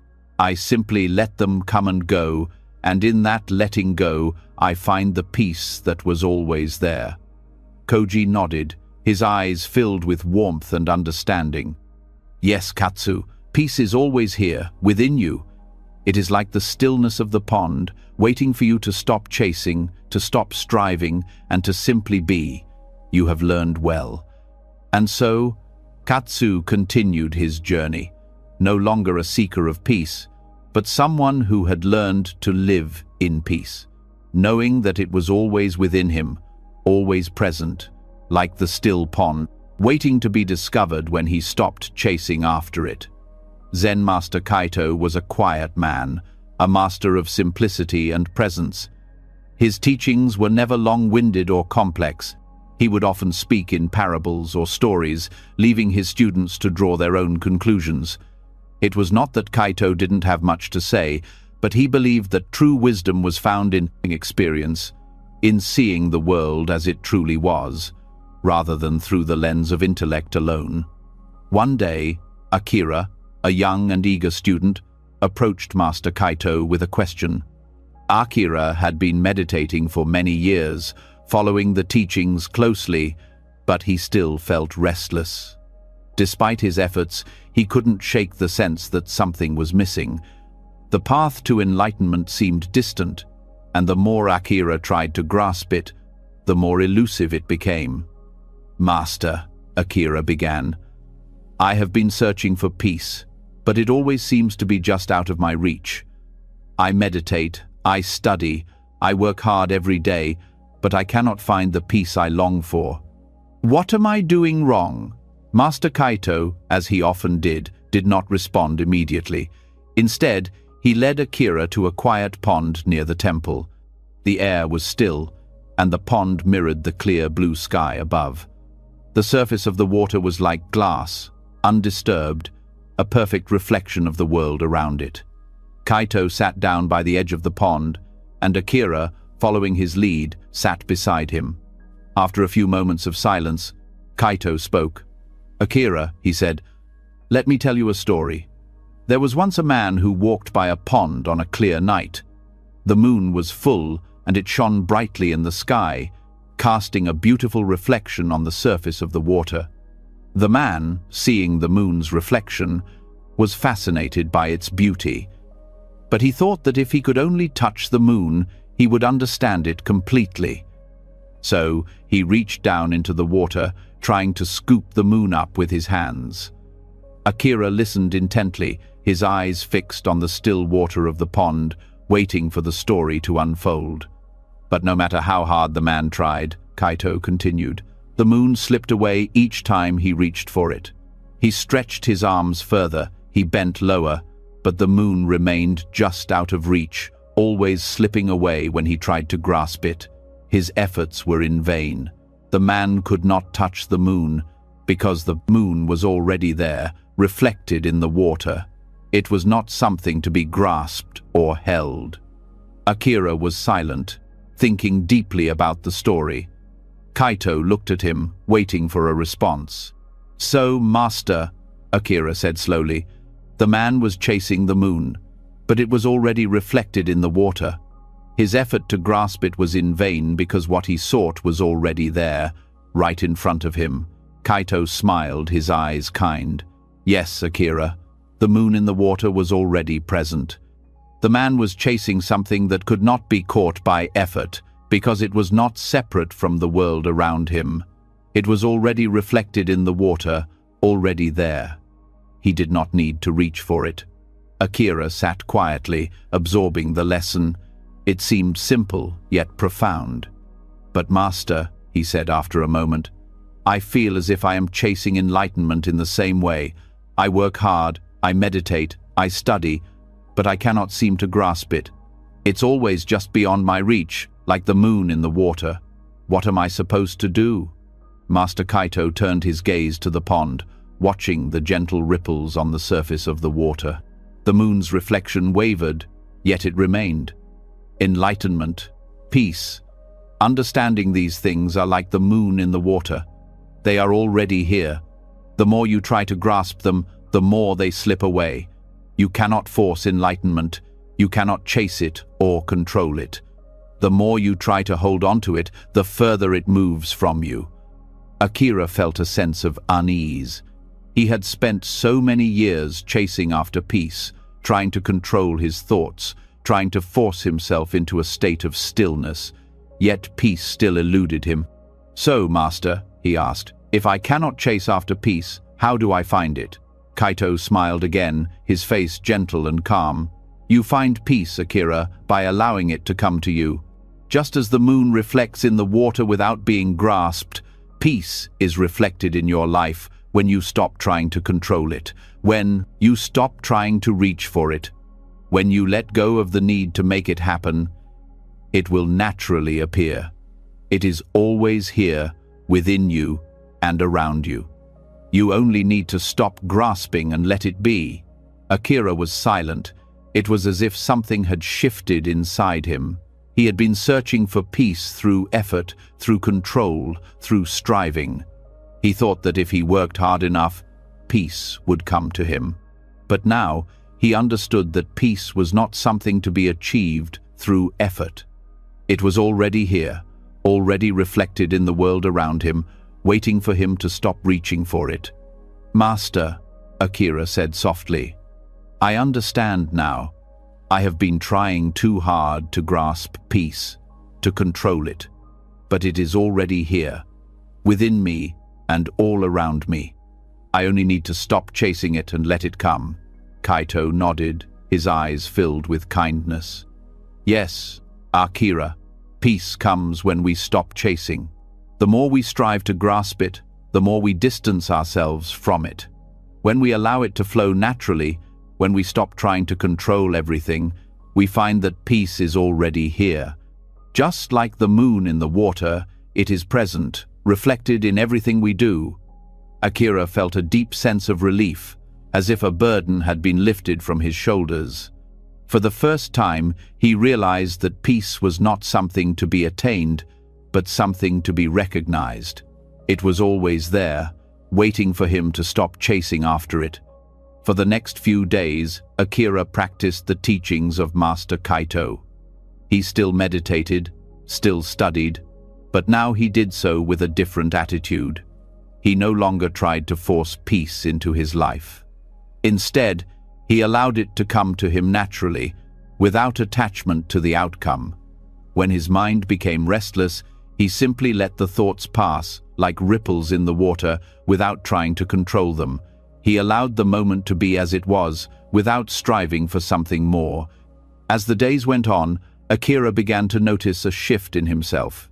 His mind became quieter, his heart lighter. He no longer felt the need to chase after peace because he understood that peace was already within him, waiting to be recognized. The more he let go, the more peace he felt in his life.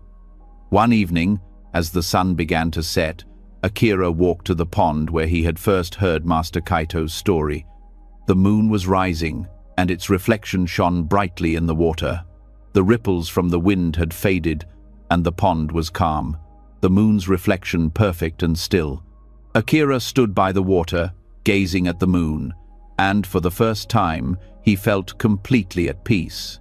Master Kaito appeared beside him, standing quietly as they both looked at the moon in the water. "You see, Akira," Kaito said, "the moon was always here. It was reflected in the water from the beginning. It was never something you had to chase. You only needed to stop trying to grasp it and let it be." Akira smiled, his heart full of gratitude. "Thank you, Master. I understand now. Peace is not something to chase. It is something to allow. It is already here."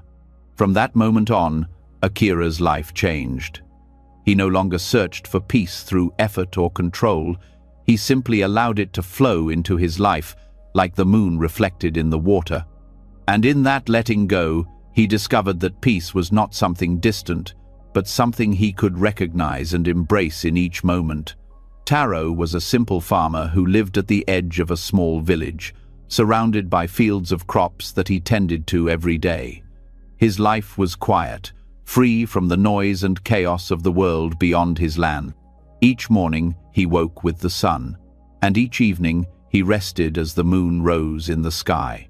The seasons passed, bringing with them their own rhythms, and Taro moved through them with ease.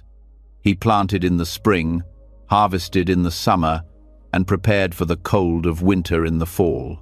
Through it all, Taro found a deep sense of peace. He lived simply, without concern for things he could not control, accepting the ebb and flow of life with gratitude. One day, a monk from a distant temple arrived at Taro's farm, looking worn and tired. The monk had been traveling for many days, seeking wisdom from those he believed might offer him a glimpse into the deeper truths of life. He had heard of Taro's peaceful nature and wanted to understand how a simple farmer like him could live in such a way. The monk approached Taro while he was working in his field. He stood there quietly for a moment, watching Taro as he moved through the task at hand, bending down to pick up the weeds from his crops. Taro worked steadily, his hands moving with familiarity, his face calm and content. The monk, feeling exhausted from his long journey, finally spoke. "Taro," the monk said, his voice soft but filled with curiosity, "I have traveled far and met many wise people, but none seem to live with the peace you have. How can you be so peaceful? How do you live so simply and still find joy in your life, despite the difficulties that come with it?" Taro looked up from his work, his face gentle and kind. He had always lived simply, never seeking more than what he needed, never longing for things outside of his grasp. He didn't see himself as particularly wise or special. He just lived the way he had always lived, following the rhythms of nature, accepting what came with each passing day. The monk, still standing, awaited an answer. His eyes were searching, hoping to hear some great teaching that would help him find the peace he sought. Taro smiled softly and motioned for the monk to sit beside him on the ground. "Peace comes not from chasing after something," Taro said quietly, "but from living with what comes. I do not chase the harvest or the rain. I do not push against the seasons or try to force things to be as I want them. I simply live with what comes, and in that simplicity, I find peace." The monk sat down beside Taro, absorbing his words. Taro's life was so different from the monk's. The monk had been taught to seek enlightenment, to strive for wisdom, to look for answers outside of himself. Yet here was Taro, a humble farmer, who seemed to have found peace simply by accepting life as it was. "I do not chase the harvest," Taro continued, "because the harvest will come when it is time. I plant the seeds and tend to the crops, but I do not try to force them to grow faster. The same is true with the rain. I cannot control the weather, so I do not waste my energy worrying about it. When the rain comes, I welcome it, and when it does not, I make do with what I have." The monk looked at Taro with a mix of awe and confusion. "But what if the harvest is poor?" he asked. "What if the rain does not come? What if life does not go as you expect?" Taro paused for a moment, considering the question. "In life, there are many things we cannot control. The harvest, the rain, the seasons, they all come and go as they will. If I worry about what might happen, I will miss the beauty of the present moment. I trust that whatever happens, I will be able to handle it. I will adapt, just as the earth adapts to each season." The monk nodded slowly, still unsure. He had always been taught that one should strive for a better life, that one should reach for enlightenment with all their might. But Taro's approach seemed so simple, so effortless. It was as if Taro was at peace simply because he had stopped trying to force things to be different than they were. Taro smiled, sensing the monk's confusion. "I live with what comes, not against it. I do not fight the seasons. I do not resist what is. When you stop fighting life, you allow it to flow naturally. It is like the river. The river does not try to force the rocks aside. It flows around them, adjusting itself to the shape of the land. In the same way, when you stop resisting life's flow, you will find peace." The monk sat in silence, thinking about what Taro had said. The idea of not fighting against life, of accepting things as they were, seemed so foreign to him. He had spent his whole life striving, pushing, reaching for something he could not define. He had always believed that peace would come when he reached a certain point, when he had gained enough knowledge or achieved enough wisdom. But now, sitting beside Taro, he realized that peace was not something to be gained through effort. It was something to be found in acceptance. "Master," the monk said after a long pause, "I understand now. You are not seeking anything, yet you have found everything. You are at peace because you have accepted life as it is, without trying to control it." Taro nodded gently. "Yes, my friend. When you accept life as it is, you free yourself from the burden of expectation. Life flows like the river, and you flow with it. You stop struggling, and in that stillness, peace is found. The monk, feeling lighter than he had in days, stood up slowly. He thanked Taro for his wisdom and, with a deep bow, promised to carry the lesson with him on his journey. As he left the farm, he felt a deep sense of peace begin to grow within him. He realized that his search for wisdom and peace had been filled with striving, with effort, with an endless desire for something he thought he had to reach. But now he saw that peace was not something to be reached at all. It was already within him, waiting to be recognized when he stopped chasing it. As the monk walked away from Taro's farm, he looked back one last time at the simple farmer working in his field. Taro's life was not perfect, and he did not have wealth or fame, but he had something that many people, including the monk, had been searching for their entire lives: peace. And that peace came not from control, but from surrender to the flow of life, to the seasons, to what is. In the years that followed, the monk continued his journey, carrying Taro's lesson with him wherever he went. He learned to stop fighting against life, to stop struggling for things he could not control. Instead, he lived with what came, and in that simplicity, he found peace. And whenever people asked him how he had found such peace, he would smile and say, "I learned from a wise farmer that peace comes not from chasing, but from living with what is." Meanwhile, Taro continued his life as it always had been, planting seeds, harvesting crops, and living in harmony with the seasons. His life was simple, yet filled with contentment. He had learned long ago that peace was not something that could be forced. It was found in every season, in every moment, when one simply allowed life to unfold as it was meant to.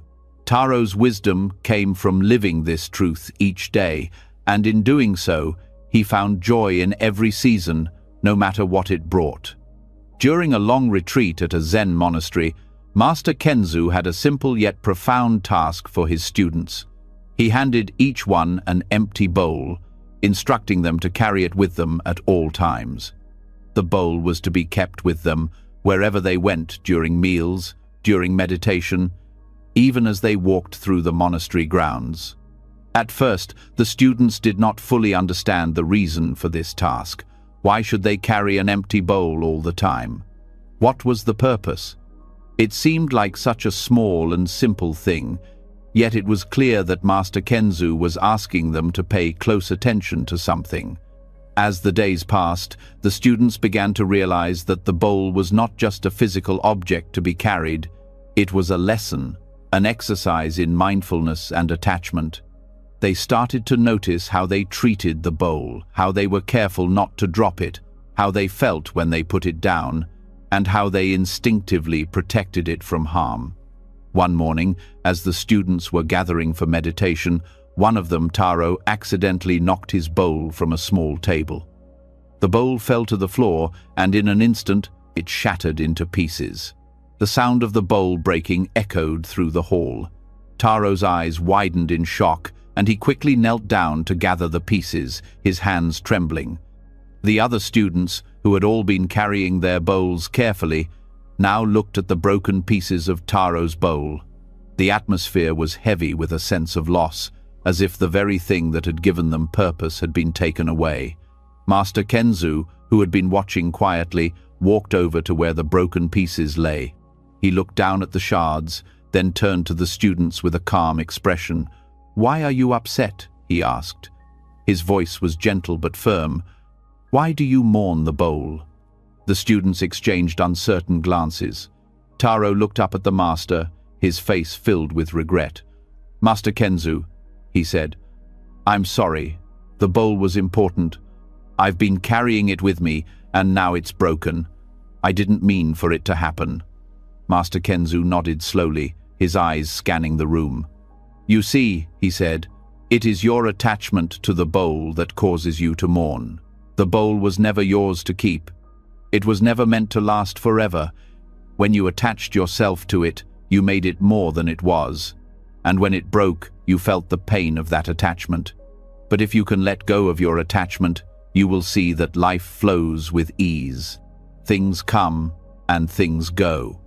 But the flow of life continues.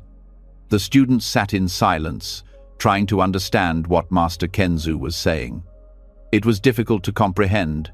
They had all been so careful with their bowls, so protective of them. The bowls had become part of their routine, part of their practice. And now, in an instant, the bowl had shattered, and they felt the weight of that loss. But Master Kenzu's words began to sink in. He wasn't angry or disappointed. He was teaching them something deeper about attachment. You see, Kenzu continued, the bowl was never the source of your peace. It was simply a reminder. The real peace comes when you let go of your attachment to things. The bowl, just like everything else in life, was temporary. You could not keep it forever. But in letting go of it, you learn to live freely, without clinging to things that do not last. Taro, still kneeling by the broken pieces, nodded slowly. He felt a deep sense of release in the master's words. It was as though the weight he had been carrying in his heart was beginning to lift. The bowl, so important to him just moments before, no longer seemed like the source of his peace. The peace he had been seeking was not in the bowl, but in the freedom to accept things as they were. Master Kenzu reached down and picked up one of the shards of the broken bowl. He held it in his hand, examining it thoughtfully. Then he turned to the students. The bowl was useful for a time, but when it broke, it was no longer useful in the same way. Life is like this. Things come into our lives, serve a purpose, and then they pass away. It is not the things themselves that matter, but our ability to let go of them when the time comes. The more we cling to things, the more we create suffering for ourselves. But when we let go, we can move freely through life, without being weighed down. The students sat in silence, each one reflecting on their own attachments, the things in their lives that they held onto too tightly, the things they were afraid to lose. For some, it was their possessions. For others, it was their desires, their dreams, or their fears. But the lesson was clear. Attachment to anything, even something as simple as a bowl, could cause suffering. As the days passed, the students began to carry their bowls with a new understanding. They still used the bowls, but they no longer clung to them. They handled them gently, with care, but they knew that the bowls could be broken at any time. And in that knowledge, they found freedom. They began to see that life itself was like the bowl. It was not permanent, and it could change in an instant. But if they let go of their attachment to outcomes, to possessions, to expectations, they could experience life more fully. One evening, after the meditation session, the students gathered in the hall, each holding their bowl in their hands. They had all experienced the lesson of the broken bowl in different ways.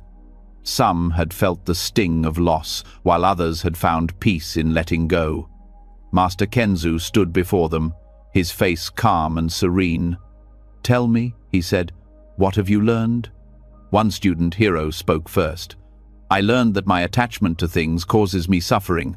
I thought the bowl was important, but it was not the bowl that mattered. It was my attachment to it that caused the pain." Another student, Emmy, nodded. "I learned that life is always changing.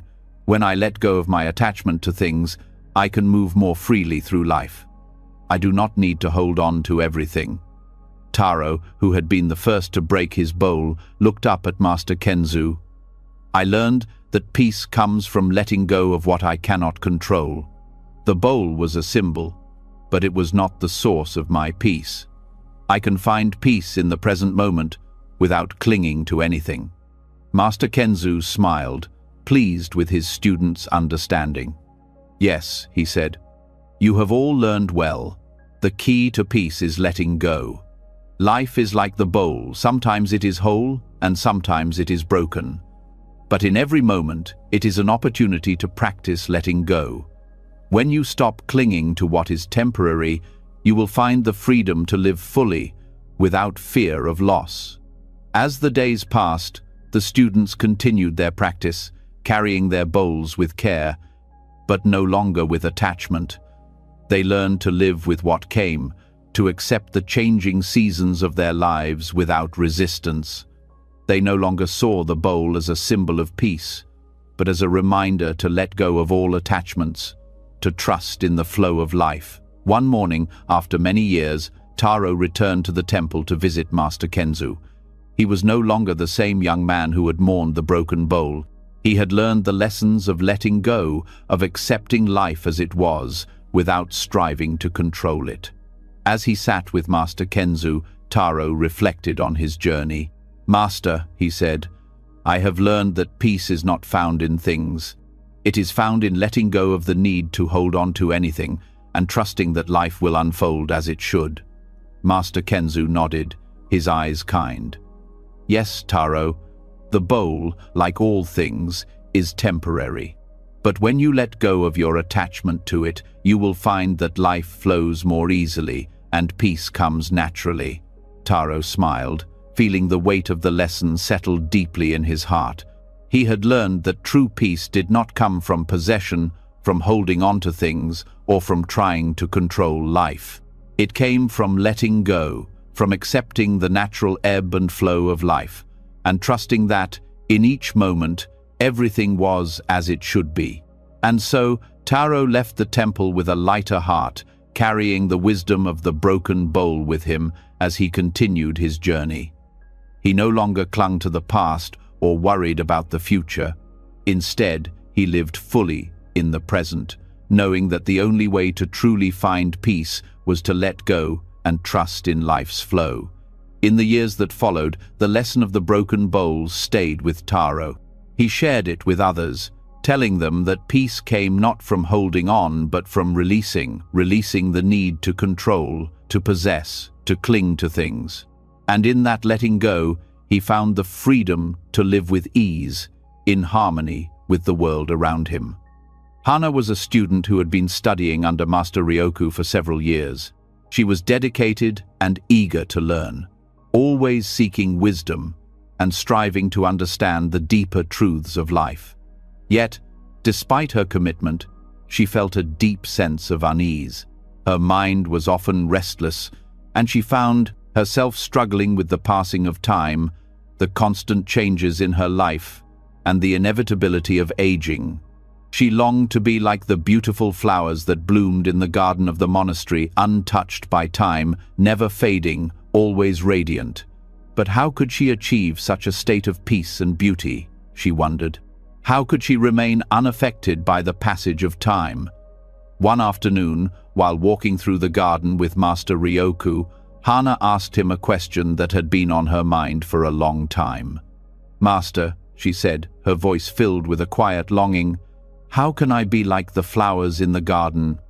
How can I remain untouched by time, like the flowers that bloom so beautifully, yet never seem to wither?" Master Ryoku, as he often did not answer immediately. He continued walking slowly, taking in the beauty of the garden around them. The flowers were in full bloom, their colors vibrant, their petals delicate. The air was warm, and the sun was setting in the sky, casting a golden light over everything. After a long moment of silence, Master Ryoku turned to Hana and smiled. "Hana," he said softly, "do you see the flowers around us? They bloom, and then they fade. Their beauty does not last forever, but it does not try to. They do not chase immortality, nor do they resist decay. They simply bloom, content in each moment. The flower does not try to hold on to its beauty, nor does it mourn its fading.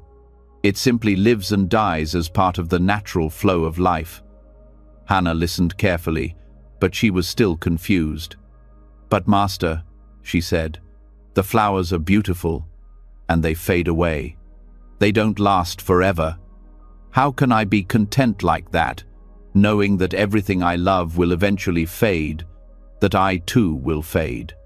Master Ryoku stopped walking and turned to Hana, his eyes kind and understanding.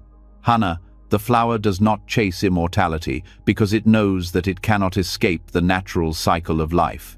It blooms when it is time, and it fades when it is time.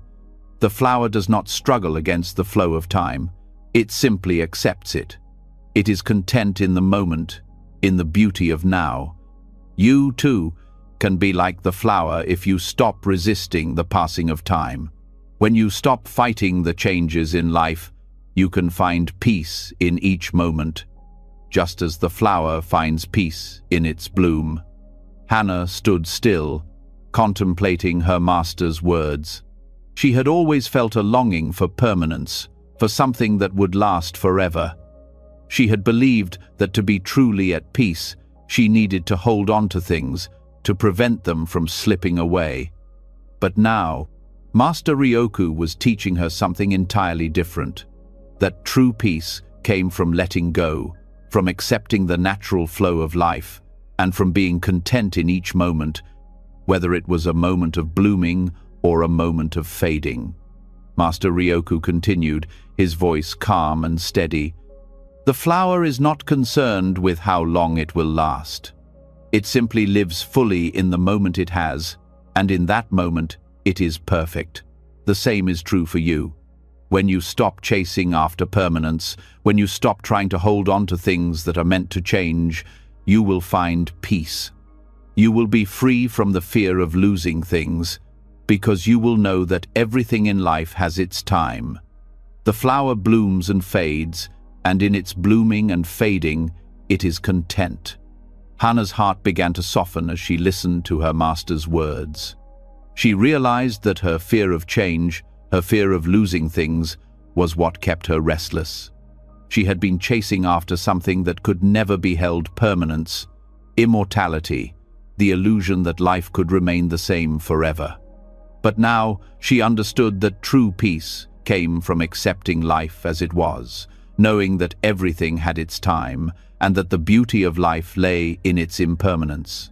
The flower does not mourn its fading, Master Ryoku said gently, because it knows that its purpose is not to last forever, but to bloom fully in the moment.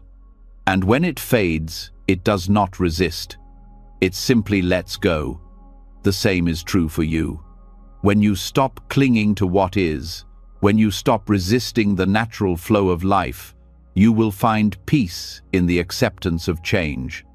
You will live fully, without fear of loss, because you will know that each moment is perfect as it is. Hannah looked at the flowers around them, their petals soft and delicate, their colors vibrant in the light of the setting Sunday. She could feel the weight of her master's words sinking into her heart. She had always been afraid of the changes in her life, the changes in her body, in her relationships, in her circumstances. But now she saw that change was not something to fear.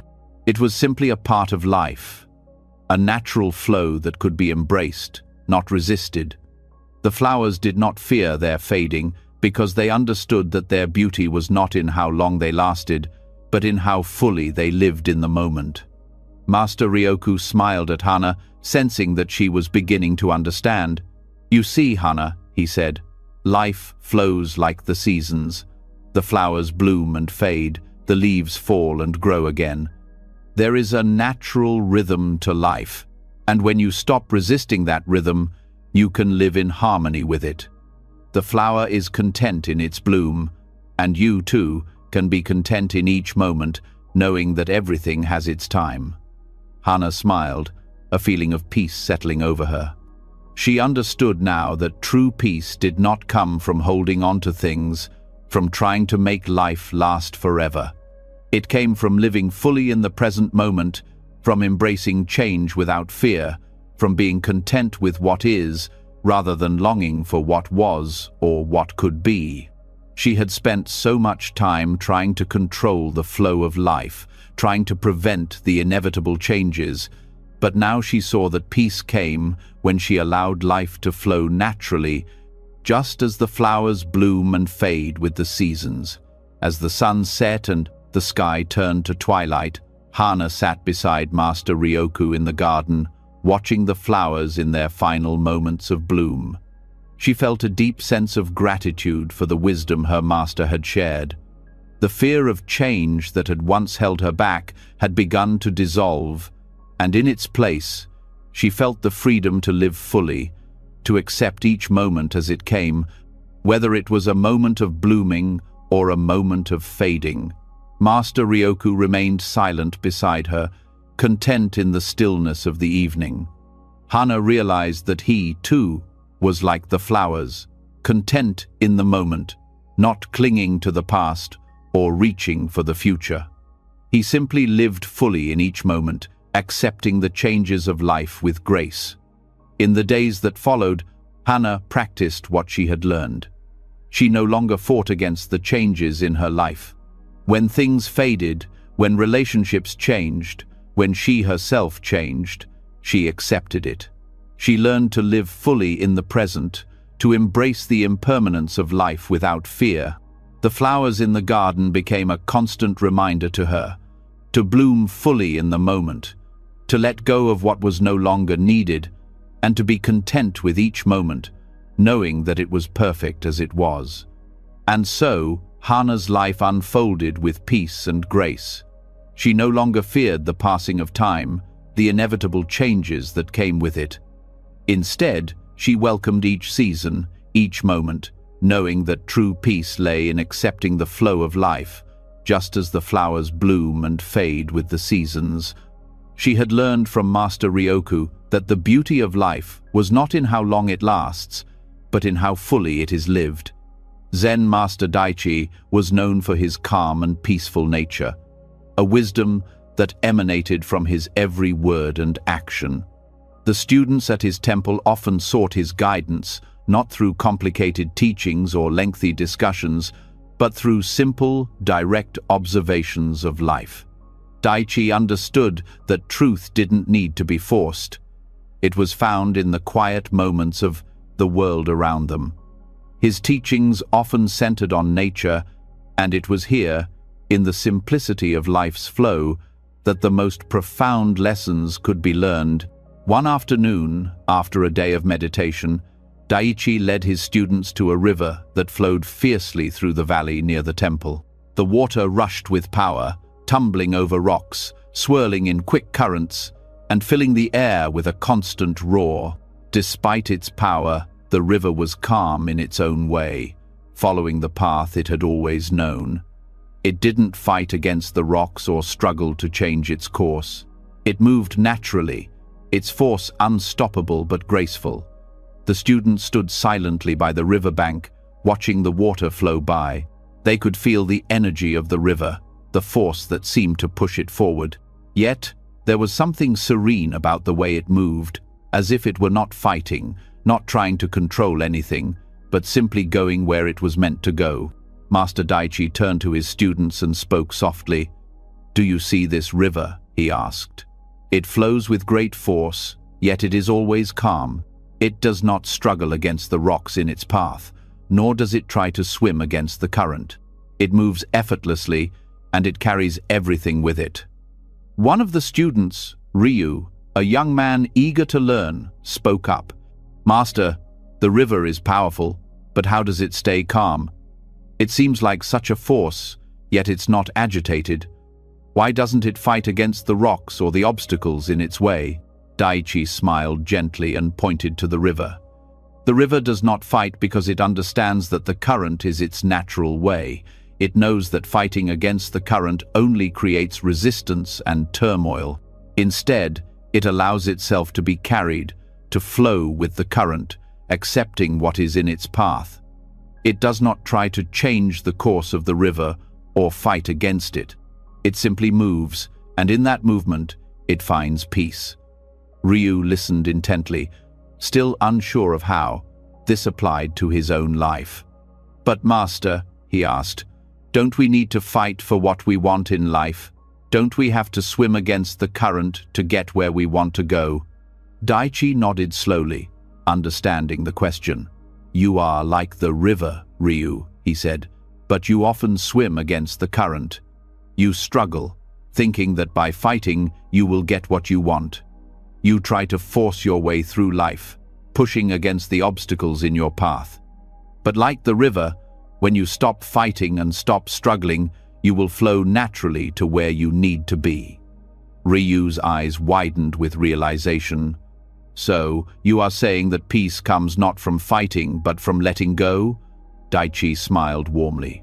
Yes, Ryu. When you stop swimming upstream, when you stop fighting against the current, you will find that life carries you where you need to go. The river is always moving, always flowing, and it does not worry about the rocks or the obstacles. It simply flows, and in doing so, it finds its way. The same is true for you. When you stop struggling, you will find that the path to peace is already before you. The student stood quietly by the river, contemplating Daichi's words. Ryu felt a deep sense of peace in this new understanding. For so long, he had struggled in his own life, pushing against the obstacles, fighting for control, believing that he had to force things to happen. But now, he understood that true peace came not from control, but from surrendering to life's natural flow. Master Daichi continued, "The river does not question the obstacles in its path. It moves around them, flows over them, and continues its journey. It does not waste energy in resistance, for it knows that resistance only causes struggle. You, too, must learn to flow with life, to accept its twists and turns, and to trust that you are being carried in the right direction." One of the students, May, spoke up. "Master, I understand that we shouldn't fight against life's obstacles, but how do we know when to move and when to be still?" Daichi turned to May, his eyes filled with wisdom. "The river does not ask when it should move or when it should be still. It moves as it naturally flows, in its own time, without hesitation. The same is true for you. You must trust in your own flow. When you stop fighting against the current, you will know when to act and when to be still.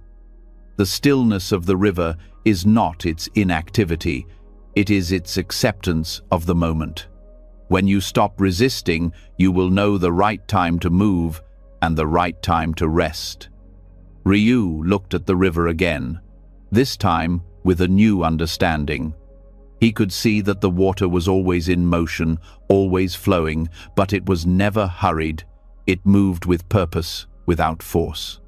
The obstacles in its path did not stop it, they simply became part of the flow. He realized that peace was not about pushing forward relentlessly, but about moving with the current, with life itself. Master Daichi spoke again, his voice soft and sure.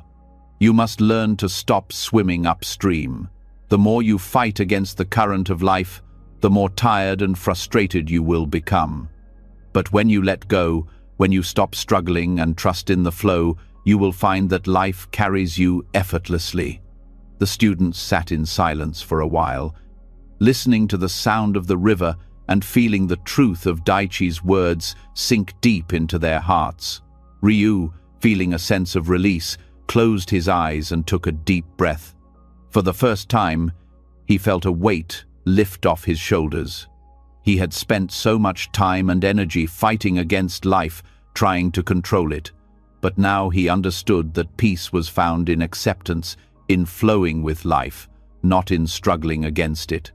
As the sun began to set, casting a warm orange light across the river, Master Daichi turned to his students. "Remember, the river does not fight. It moves with grace, and in that grace, it finds peace. When you stop resisting life, when you trust the current, you will find that life flows with ease. Only then will you be at peace." Ryu and the other students walked back to the temple that evening with a quiet heart. The lesson of the river stayed with them, and Ryu knew that he would never look at the world in the same way again. He no longer needed to fight against life's challenges. He could trust in the flow, knowing that peace was found not in controlling life, but in letting it be. In the days that followed, Ryu practiced what he had learned. He still faced obstacles, but he no longer struggled against them. Instead, he allowed them to become part of his journey, trusting that the path was unfolding as it should. Life, like the river, was always moving, and Ryu had learned to move with it, rather than trying to swim upstream. One day, many years later, Ryu returned to the river where he had first learned his lesson. The river was still there, flowing just as it always had, and Ryu stood by its bank, feeling a deep sense of peace. He had stopped swimming upstream, and in doing so, he had found the peace he had been seeking all along. Master Daichi had been right. The river, like life, flows effortlessly when you stop resisting, and in that flow, peace is found. Ryu smiled to himself, knowing that he had finally learned to trust the current of life, just as the river trusted its own flow. Katsu was a young monk, eager to find wisdom and enlightenment. He had been studying under Master Taro for many months, practicing meditation, learning the sutras, and following the daily rituals of the temple. Yet, despite his best efforts, Katsu often felt restless. He longed for the deep peace that his master seemed to possess, but no matter how much he tried, he couldn't shake the feeling that something was missing. One day, as Master Taro prepared for his daily walk to the mountain, Katsu approached him with a question. "Master," he said, his voice filled with urgency, "I want to reach the peak of the mountain, to gain the wisdom and peace that lies at the summit. How much further is the peak?" Master Taro, who had often walked this mountain path, smiled at his young student. He had seen the eagerness in Katsu's eyes and understood his desire to reach the summit quickly. But Master Taro knew that the answer Katsu sought wasn't about distance or time, it was about something far more important, the journey itself. "Ah, Katsu," Master Taro said, "the peak is not found in reaching it, but in walking with an open heart, unburdened by the desire to get there. The summit will come when you are ready, but the true wisdom is found in the steps you take, in the way you walk along the path, not in the destination itself." Katsu, still eager to understand, asked, "But Master, how can I find peace if I do not focus on the summit? If I do not strive to reach the peak, how will I ever get there?" Master Taro's eyes were calm, his expression gentle. "The peak of the mountain is not a place you can rush to. It is not about efforting to reach it as quickly as possible. The more you focus on the summit, the more you will miss the beauty of the path beneath your feet. The path is where the journey lies, and the journey is where wisdom is found. When you walk with an open heart, without attachment to where you are going, you will discover the truth of the path itself." Katsu, though still confused, decided to follow Master Taro. He had always been so focused on the destination, believing that once he reached the top, everything would become clear, that peace and understanding would be waiting for him. But now, with Master Taro's words in his heart, he began to wonder if he had been looking in the wrong place. As they walked along the mountain path, Katsu noticed how the air was different here. The trees grew taller, the rocks were rough underfoot, and the sounds of the wind through the leaves filled the silence. It was peaceful, but it was also clear to Katsu that the path was not an easy one. The trail wound up and around the mountain, sometimes steep, sometimes smooth, but always a challenge. The walk was long, and Katsu began to feel his body growing tired. His mind, too, was restless. He still wanted to reach the peak. He still wanted the peace that Master Taro had spoken of, but the more he focused on it, the more the climb seemed to stretch before him. The summit felt far away, unreachable. At one point, as Katsu was feeling especially tired, he asked again, "Master, how much longer until we reach the summit? It feels like we've been walking for so long, and it still seems so far away." Master Taro stopped walking and turned to look at Katsu with a gentle smile. "You have been walking for a long time, Katsu, but the summit is not about the distance you travel. It is not about time or effort. It is about how you walk. Every step you take brings you closer to the wisdom you seek, not because you are moving toward the peak, but because you are learning to walk with an open heart. The summit will be there when you are ready, but for now, What matters is the path beneath your feet. Katsu felt the weight of Master Taro's words. For the first time, he began to understand that peace and wisdom were not about reaching a specific point in the future. They were about being present, about accepting where he was, and allowing each step to teach him something. As they continued their walk, Katsu began to notice the beauty of the path more clearly. He heard the birds singing in the trees, felt the soft rustle of leaves in the wind, and even noticed the small flowers that grew along the trail. Every step was an opportunity to be present, to experience the world around him without rushing forward. He began to let go of the thought of the summit and simply focused on the next step, on the rhythm of walking, on the experience of the moment. By the time they reached a resting spot on the mountain, Katsu felt a sense of calm that he had never experienced before. His body was still tired, but his mind was clear. He realized that his focus on the summit had caused him to miss everything that was happening right in front of him.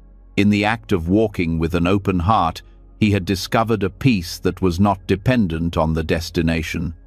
Master Taro sat down beside Katsu and, as they rested, spoke once again. Katsu, the path to the summit is long, and it is filled with challenges. But remember, the summit is not the end, it is part of the journey. Every step, every moment along the path is an opportunity to learn. When you stop rushing toward the future, you will find that the peace you seek is already within you. It is not in the summit, it is in how you walk the path. Katsu sat quietly, taking in his master's words. For the first time, he understood. The wisdom he had been seeking was not in the summit, not in a distant place he had to reach. It was in the present, in the walk itself, in the peace that comes when one stops chasing and simply allows life to unfold as it will. After resting for a while, Master Taro and Katsu continued their journey up the mountain. But now, Katsu's heart was lighter. He no longer focused on the summit, no longer obsessed over how far away it seemed. He walked with an open heart, embracing each moment of the journey, each step, each breath. And in that acceptance, in that simple act of walking with presence, he found the peace he had been searching for all along. As they finally reached the peak of the mountain, Katsu stood for a moment, taking in the view. The sky stretched out before him, and the vast landscape below was beautiful. But the peace he felt did not come from the height, nor from the view. It came from within. It came from the understanding that peace is not something to be chased, but something to be allowed. Master Taro, standing beside him, looked at the horizon and then turned to Katsu with a smile. "You see, Katsu," he said, "the peak was always here, in this moment. You did not need to reach it by force. You simply needed to walk with an open heart, and the summit would reveal itself to you when you were ready." Katsu smiled, feeling a deep sense of gratitude. "Thank you, Master. I understand now. The summit was never the goal. It was the path that mattered." Master Taro nodded. "Exactly. Life is like this mountain path. We spend so much time chasing after the future, thinking that happiness or peace is somewhere ahead of us. But the truth is, peace is found in the present moment, in how we walk, in how we embrace each step. The peak will come when it comes, but the journey is where the wisdom is found." And so, Katsu learned that peace was not something to be achieved, not something to be rushed toward, but something to be embraced in every moment. He would carry this lesson with him for the rest of his life, walking the path with an open heart, unburdened by the desire to reach the end, and finding peace in each step along the way. Master Junko was known throughout the land for his quiet demeanor and profound wisdom. He spoke little, but when he did, his words carried deep meaning. The students who came to study under him learned not just through his teachings, but by observing the way he lived. Master Junko's life was a simple one, lived in harmony with nature and the rhythms of the world. He was calm, centered, and always present in the moment, traits that seemed to elude many of his students. Akira had been studying under Master Junko for a few months. He was eager to learn, but often felt restless. His mind was busy, filled with thoughts and desires, always seeking something more. He struggled to be still, always searching for the next step, the next goal, the next thing to strive for. Peace, to Akira, seemed to be something that had to be achieved, something that required great effort and discipline. But the more he tried to force it, the more elusive it became. One day, after several hours of meditation, Akira found himself wandering through the bamboo forest near the temple, seeking a break from the quiet of the retreat. The sound of the bamboo leaves rustling in the wind was calming, and the gentle movement of the stalks was soothing. Akira walked deeper into the forest, his mind still restless, filled with questions. He came upon Master Junko, who was sitting still on the ground, eyes closed, listening to the rustling leaves. The wind blew softly through the bamboo, and for a moment, Akira felt as though the whole forest was alive, breathing with the earth. Akira sat down beside his master, waiting for him to speak, but Master Junko remained silent. After a while, Akira couldn't hold back his curiosity any longer and asked, "Master, what are you waiting for?" Master Junko opened his eyes and turned his calm gaze toward Akira. He smiled gently, as if understanding the restless energy that Akira carried with him. "I am not waiting for anything," he replied softly. "I am simply here, in this moment, listening to the bamboo grow."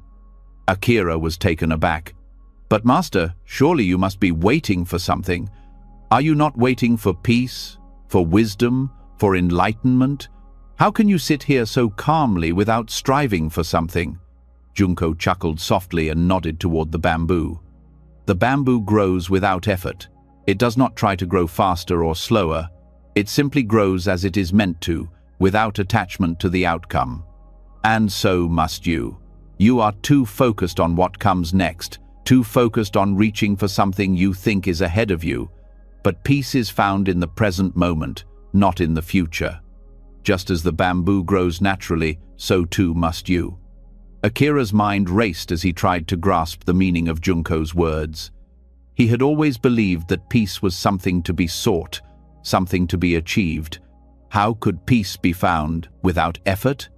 How could he simply let go and be present without trying to control his thoughts, his actions, his life? He had always tried to force his mind into stillness, to push away distractions and achieve a sense of calm. Yet no matter how hard he tried, he never seemed to find the peace he sought. "Master," Akira asked, "how can I live like the bamboo? How can I grow without striving, without constantly trying to achieve something?" Junko smiled and motioned toward the bamboo forest. "Look at the bamboo. It does not worry about where it is going or how long it will take to reach the sky. It simply grows, moment by moment, without concern. It does not resist the wind or the rain. It accepts them as they come. It bends with the wind, yet it remains strong. It grows naturally, without forcing itself." Akira looked at the bamboo, his mind still filled with questions. "But Master, the bamboo must be strong. It must push against the ground to grow tall, to reach the sky. How can it grow without effort?" Junko's voice was soft and steady as he responded, "The bamboo does not push against the earth. It does not fight the wind.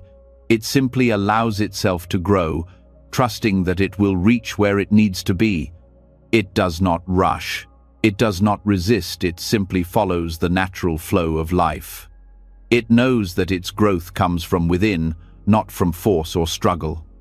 Akira sat still, watching the bamboo sway gently in the wind. He had always thought that strength came from pushing, from striving, from forcing things to happen. But now, he saw that the bamboo did not struggle. It simply bent with the wind, yielding to the force of nature, yet remaining firmly rooted in the earth. There was a quiet strength in that, a strength that did not require effort or resistance, but acceptance.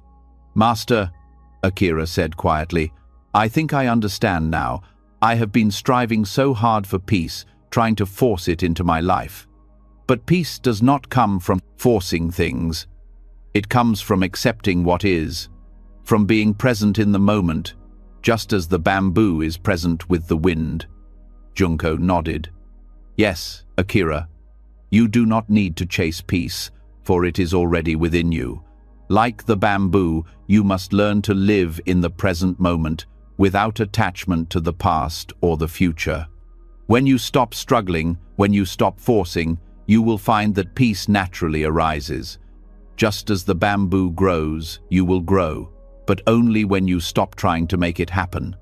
Akira closed his eyes, letting the quiet of the bamboo forest wash over him. The wind had calmed, and the rustling of the leaves was gentle, soothing. For the first time, Akira felt a deep sense of peace settle within him.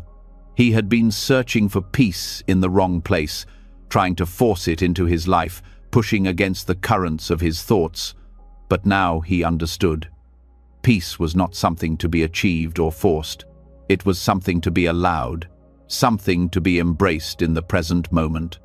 Master, Akira said softly, I will try to live like the bamboo, without striving, without resisting.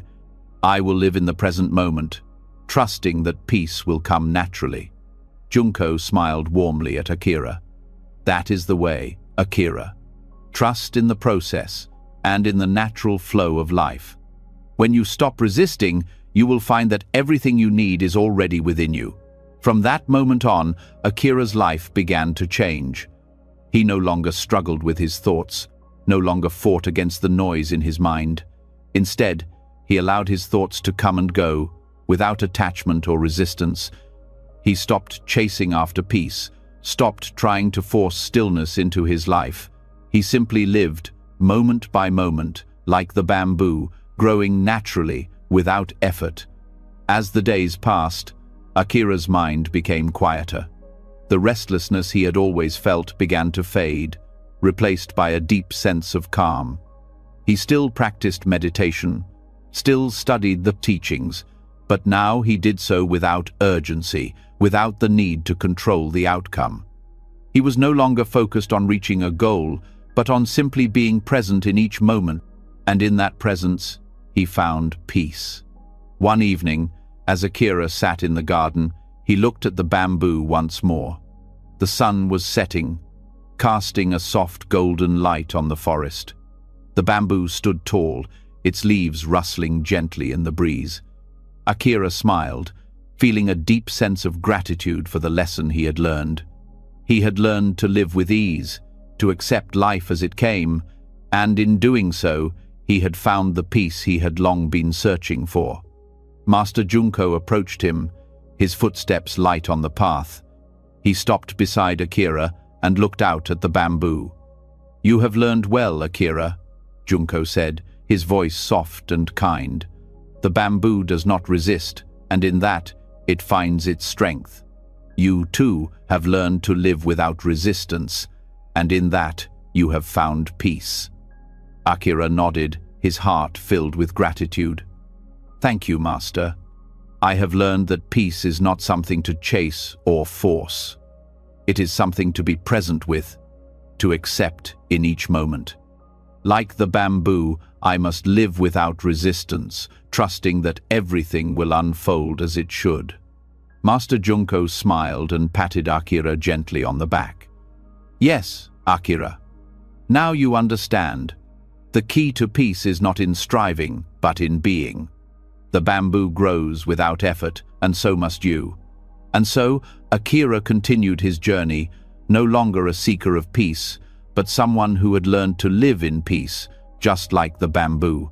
He had learned that the most profound wisdom was not in forcing the world to bend to his will, but in yielding to life's natural flow, trusting that everything would unfold as it was meant to.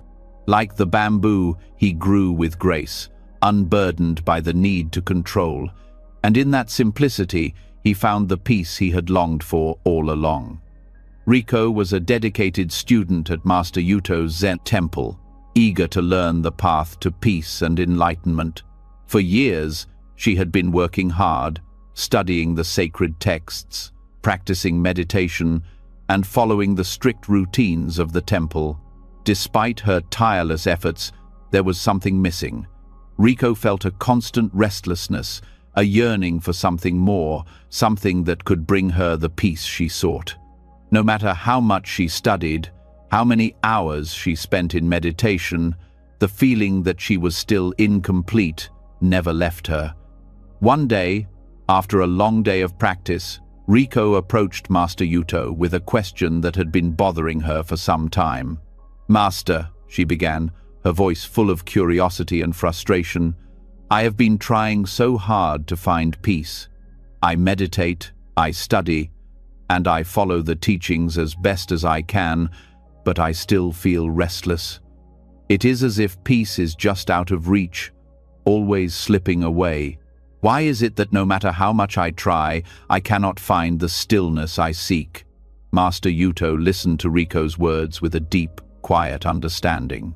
He had heard many students express the same frustration, the same struggle to grasp something that always seemed elusive.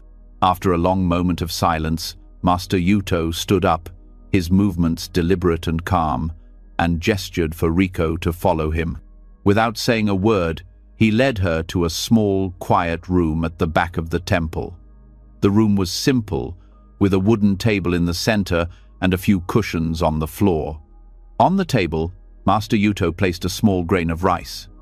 He pointed to the grain and said, "Riko, take this grain of rice and chase it." Riko looked at him with confusion. She had expected words of wisdom or a meditation, not a task like chasing a grain of rice. Nevertheless, she did as her master instructed. She reached out and tried to grab the grain of rice, but it slipped through her fingers. She bent down and tried again, only for it to slip away once more. She chased the grain around the table, her frustration growing as she continued to miss it. "Master, I cannot catch it," Riko said after several failed attempts. "No matter how hard I try, it slips away." Master Yuto nodded calmly, watching her with a gentle expression. "Exactly," he said. "Now, let go of your grasp. Hold your hand open and simply wait." Riko, still confused, opened her hand and waited, watching the grain of rice as it rested on the table. She felt a sense of unease, as if she wasn't doing enough. She had been taught that in order to achieve anything, effort and striving were necessary. This idea of simply letting go, doing nothing, felt unnatural to her. After a moment of hesitation, Riko felt the urge to reach for the grain again, but she stopped herself. She reminded herself of her master's words and tried to remain still. She observed the grain, but no longer chased it. Slowly, she felt her mind quieting, and her restlessness began to fade.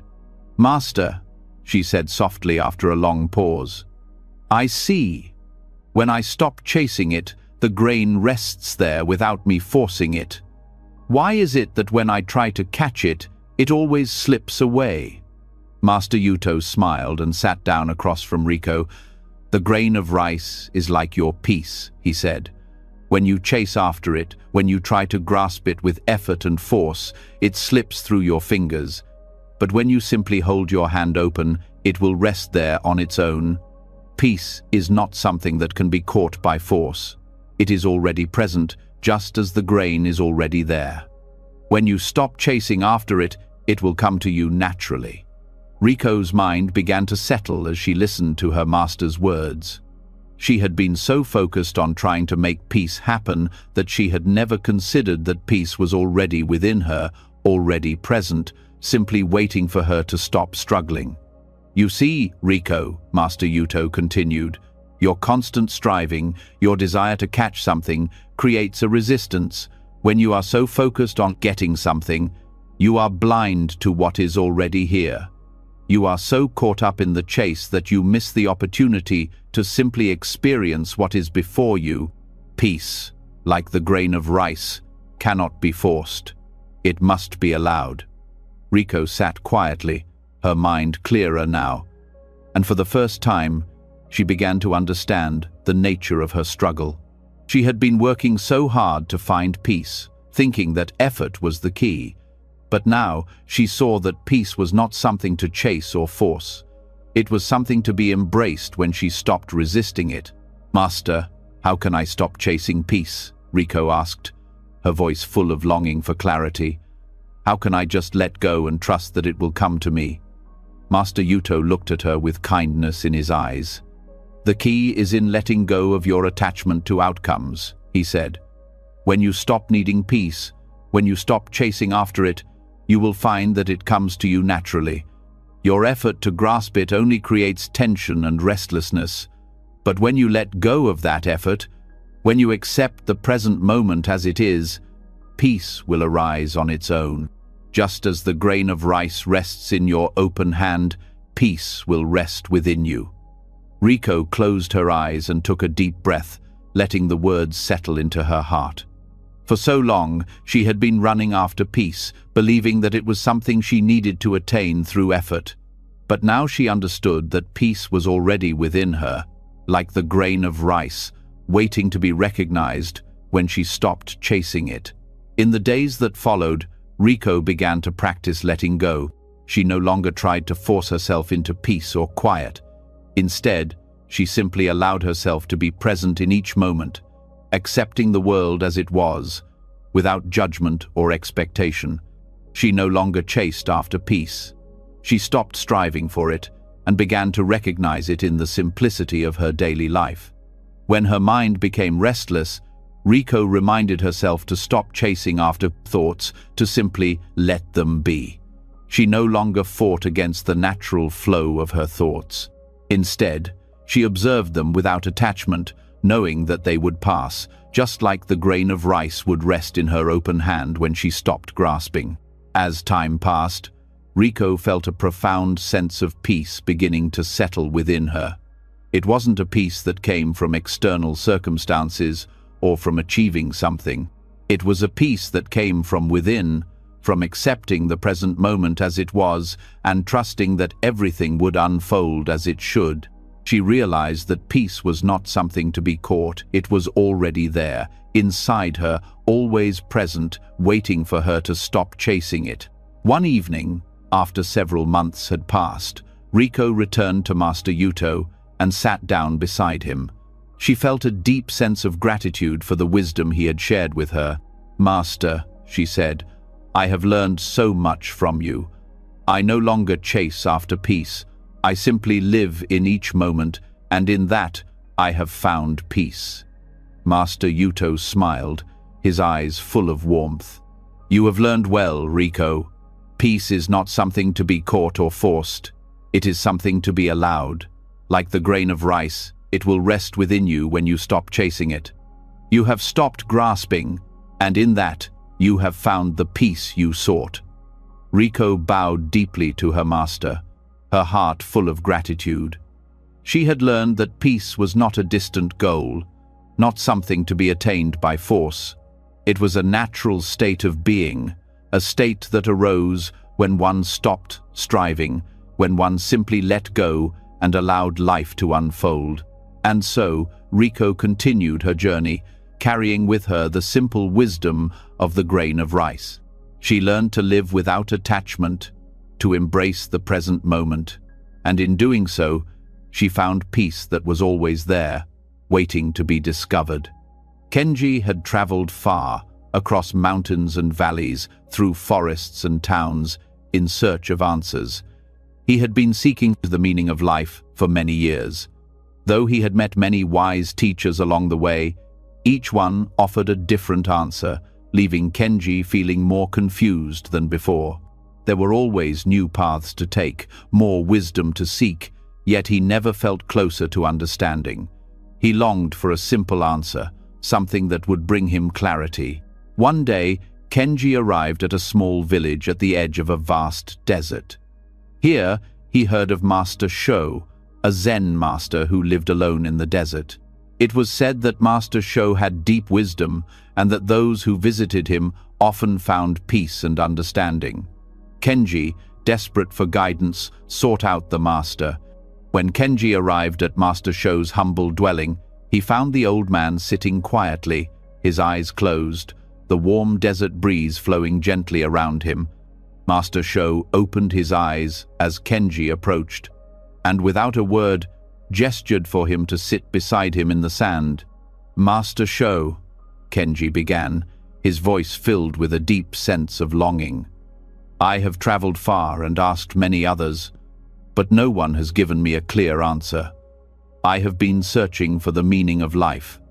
Please, can you show me the way?" Master Sho looked at him thoughtfully for a long moment, his gaze calm and knowing. Then, without speaking, he rose to his feet and motioned for Kenji to follow him. Together, they walked across the vast, shifting sand dunes of the desert. The wind blew steadily, shaping the sand into ever-changing patterns, the grains of sand moving and shifting with each gust of wind. As they walked, Kenji could feel the vastness of the desert surrounding him, endless, shifting, and alive with motion. After some time, Master Sho stopped walking and turned to Kenji. "Look at the sand," he said simply, gesturing to the desert landscape around them. Kenji looked at the sand, noticing how it seemed to shift and change with every breeze. The dunes rose and fell, their shapes constantly changing, yet never staying the same. It seemed like the sand had no form of its own, always in motion, always changing. Master Sho spoke again, his voice steady and calm. "Life is like this sand. It moves with the wind, shifting constantly, never fixed. You try to grasp it, to hold it in your hands, but it slips through your fingers. It is always changing, always flowing, and yet you try to control it, to make it stay still. But you cannot stop the wind, just as you cannot stop life from moving." Kenji was silent, trying to absorb the master's words. He had spent so much of his life trying to grasp meaning, trying to hold on to something that would give him certainty. But now, standing in the desert, surrounded by the ever-changing sand, he began to see that life was not something to be controlled or held. It was like the sand, constantly shifting, constantly moving, and impossible to grasp.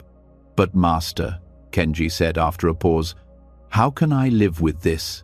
How can I find peace when life is so uncertain, always changing and shifting? How do I find meaning if everything is in constant motion?" Master Sho smiled gently, his eyes warm and understanding. "Kenji, the sand moves with the wind because it does not resist. It does not fight the breeze that shapes it. When you stop trying to control the movement of the sand, when you stop trying to hold on to it, you will see its true form. The same is true for life. When you stop chasing after meaning, when you stop trying to force life to be something it is not, you will find that life reveals its true form. The meaning of life is found in the acceptance of its flow, in moving with it rather than fighting against it." Kenji stood still, looking out at the shifting sand before him. He had been trying to control his life, trying to make sense of it, to hold on to moments that were always slipping away.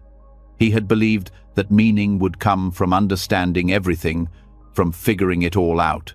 But now he saw that peace and meaning did not come from grasping, but from letting go, from moving with life as it was.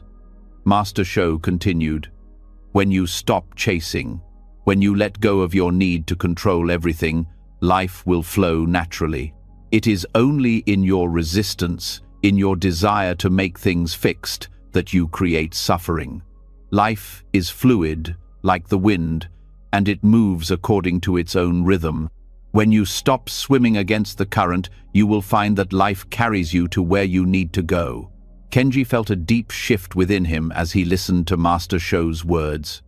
He had been fighting against the flow of life, always trying to control things, to make them fit his understanding. But now, he realized that true peace and wisdom came not from controlling life but from accepting it as it came, letting go of the need to force things into place. Master Sho sat down on the sand, and Kenji followed suit. They sat in silence for a while, watching the wind move the sand around them. the landscape constantly shifting, constantly changing. Kenji no longer felt restless. For the first time, he felt a deep sense of calm, as if something had fallen into place within him. "The sand is not upset by the wind," Master Sho said, breaking the silence. "It moves with it, and in doing so, it finds its place in the world. Life, too, moves with the wind of time. You cannot stop it, but you can stop resisting it. When you stop swimming against the current, you will find peace." Kenji closed his eyes, taking in the wisdom of Master Sho. The desert was quiet now, the wind had settled, and the sand lay still. It was as if the world itself was teaching him to let go, to trust in the flow of life, and to accept what came without struggling against it. For so long, he had been chasing meaning, trying to control the direction of his life. But now he understood that the meaning of life was not something to be chased, it was something to be accepted, something to be embraced in the present moment.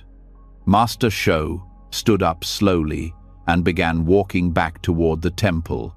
Kenji followed him, his steps light and calm. The world seemed different now, softer, quieter. The constant restlessness that had driven him for so long had faded, and in its place there was a deep peace. Kenji understood that the meaning of life was not something to be found in the future or the past, but in the present, in the flow of each moment. He no longer needed to chase after it. He simply needed to live with it, to flow with it, and in that he would find peace. As they returned to the temple, Kenji felt a lightness in his heart. He had learned that life, like the sand, could not be controlled. But when he stopped trying to control it, he would find that it would carry him to where he needed to be, just as the wind moves the sand across the desert. Peace was not in the destination, it was in the journey, in the acceptance of each moment as it came. Master Sho turned to Kenji with a smile. "Now you understand. Life will flow with you when you stop fighting it. It will reveal its true form when you stop chasing it. The meaning of life is not in the pursuit, but in the acceptance." Kenji bowed deeply to his master, a smile on his face. "Thank you, Master Sho.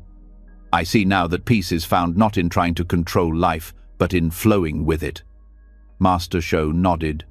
"Remember, Kenji, the river moves with the current, not against it. When you stop swimming upstream, you will find the flow of life carries you where you need to go." And with that, Kenji's journey began anew. No longer a seeker of meaning, he became someone who lived in harmony with the flow of life, accepting its ebb and flow, and finding peace in each moment, just as the sand moves with the wind, effortlessly, without struggle. As we've explored through the stories of Master Joshu, the river, the bamboo, and the lotus, one thing becomes clear. Peace is not something to chase. It's something that arises naturally when we stop resisting and allow life to flow as it will. Whether it's letting go of yesterday's burdens or embracing each moment with openness, true peace comes when we stop striving and start accepting. Now, as you move through your own life, remember, you don't need to chase after happiness, success, or peace. Like the water, the bamboo, and the lotus, you simply need to be present, flowing with what is, trusting that everything will unfold in its own time. What is one thing you can stop chasing in your life today? Share your thoughts in the comments below, and let's learn from each other's journey toward peace. If this message resonates with you, don't forget to subscribe to our channel for more wisdom from Zen teachings. Remember, true peace comes when we stop chasing and start being.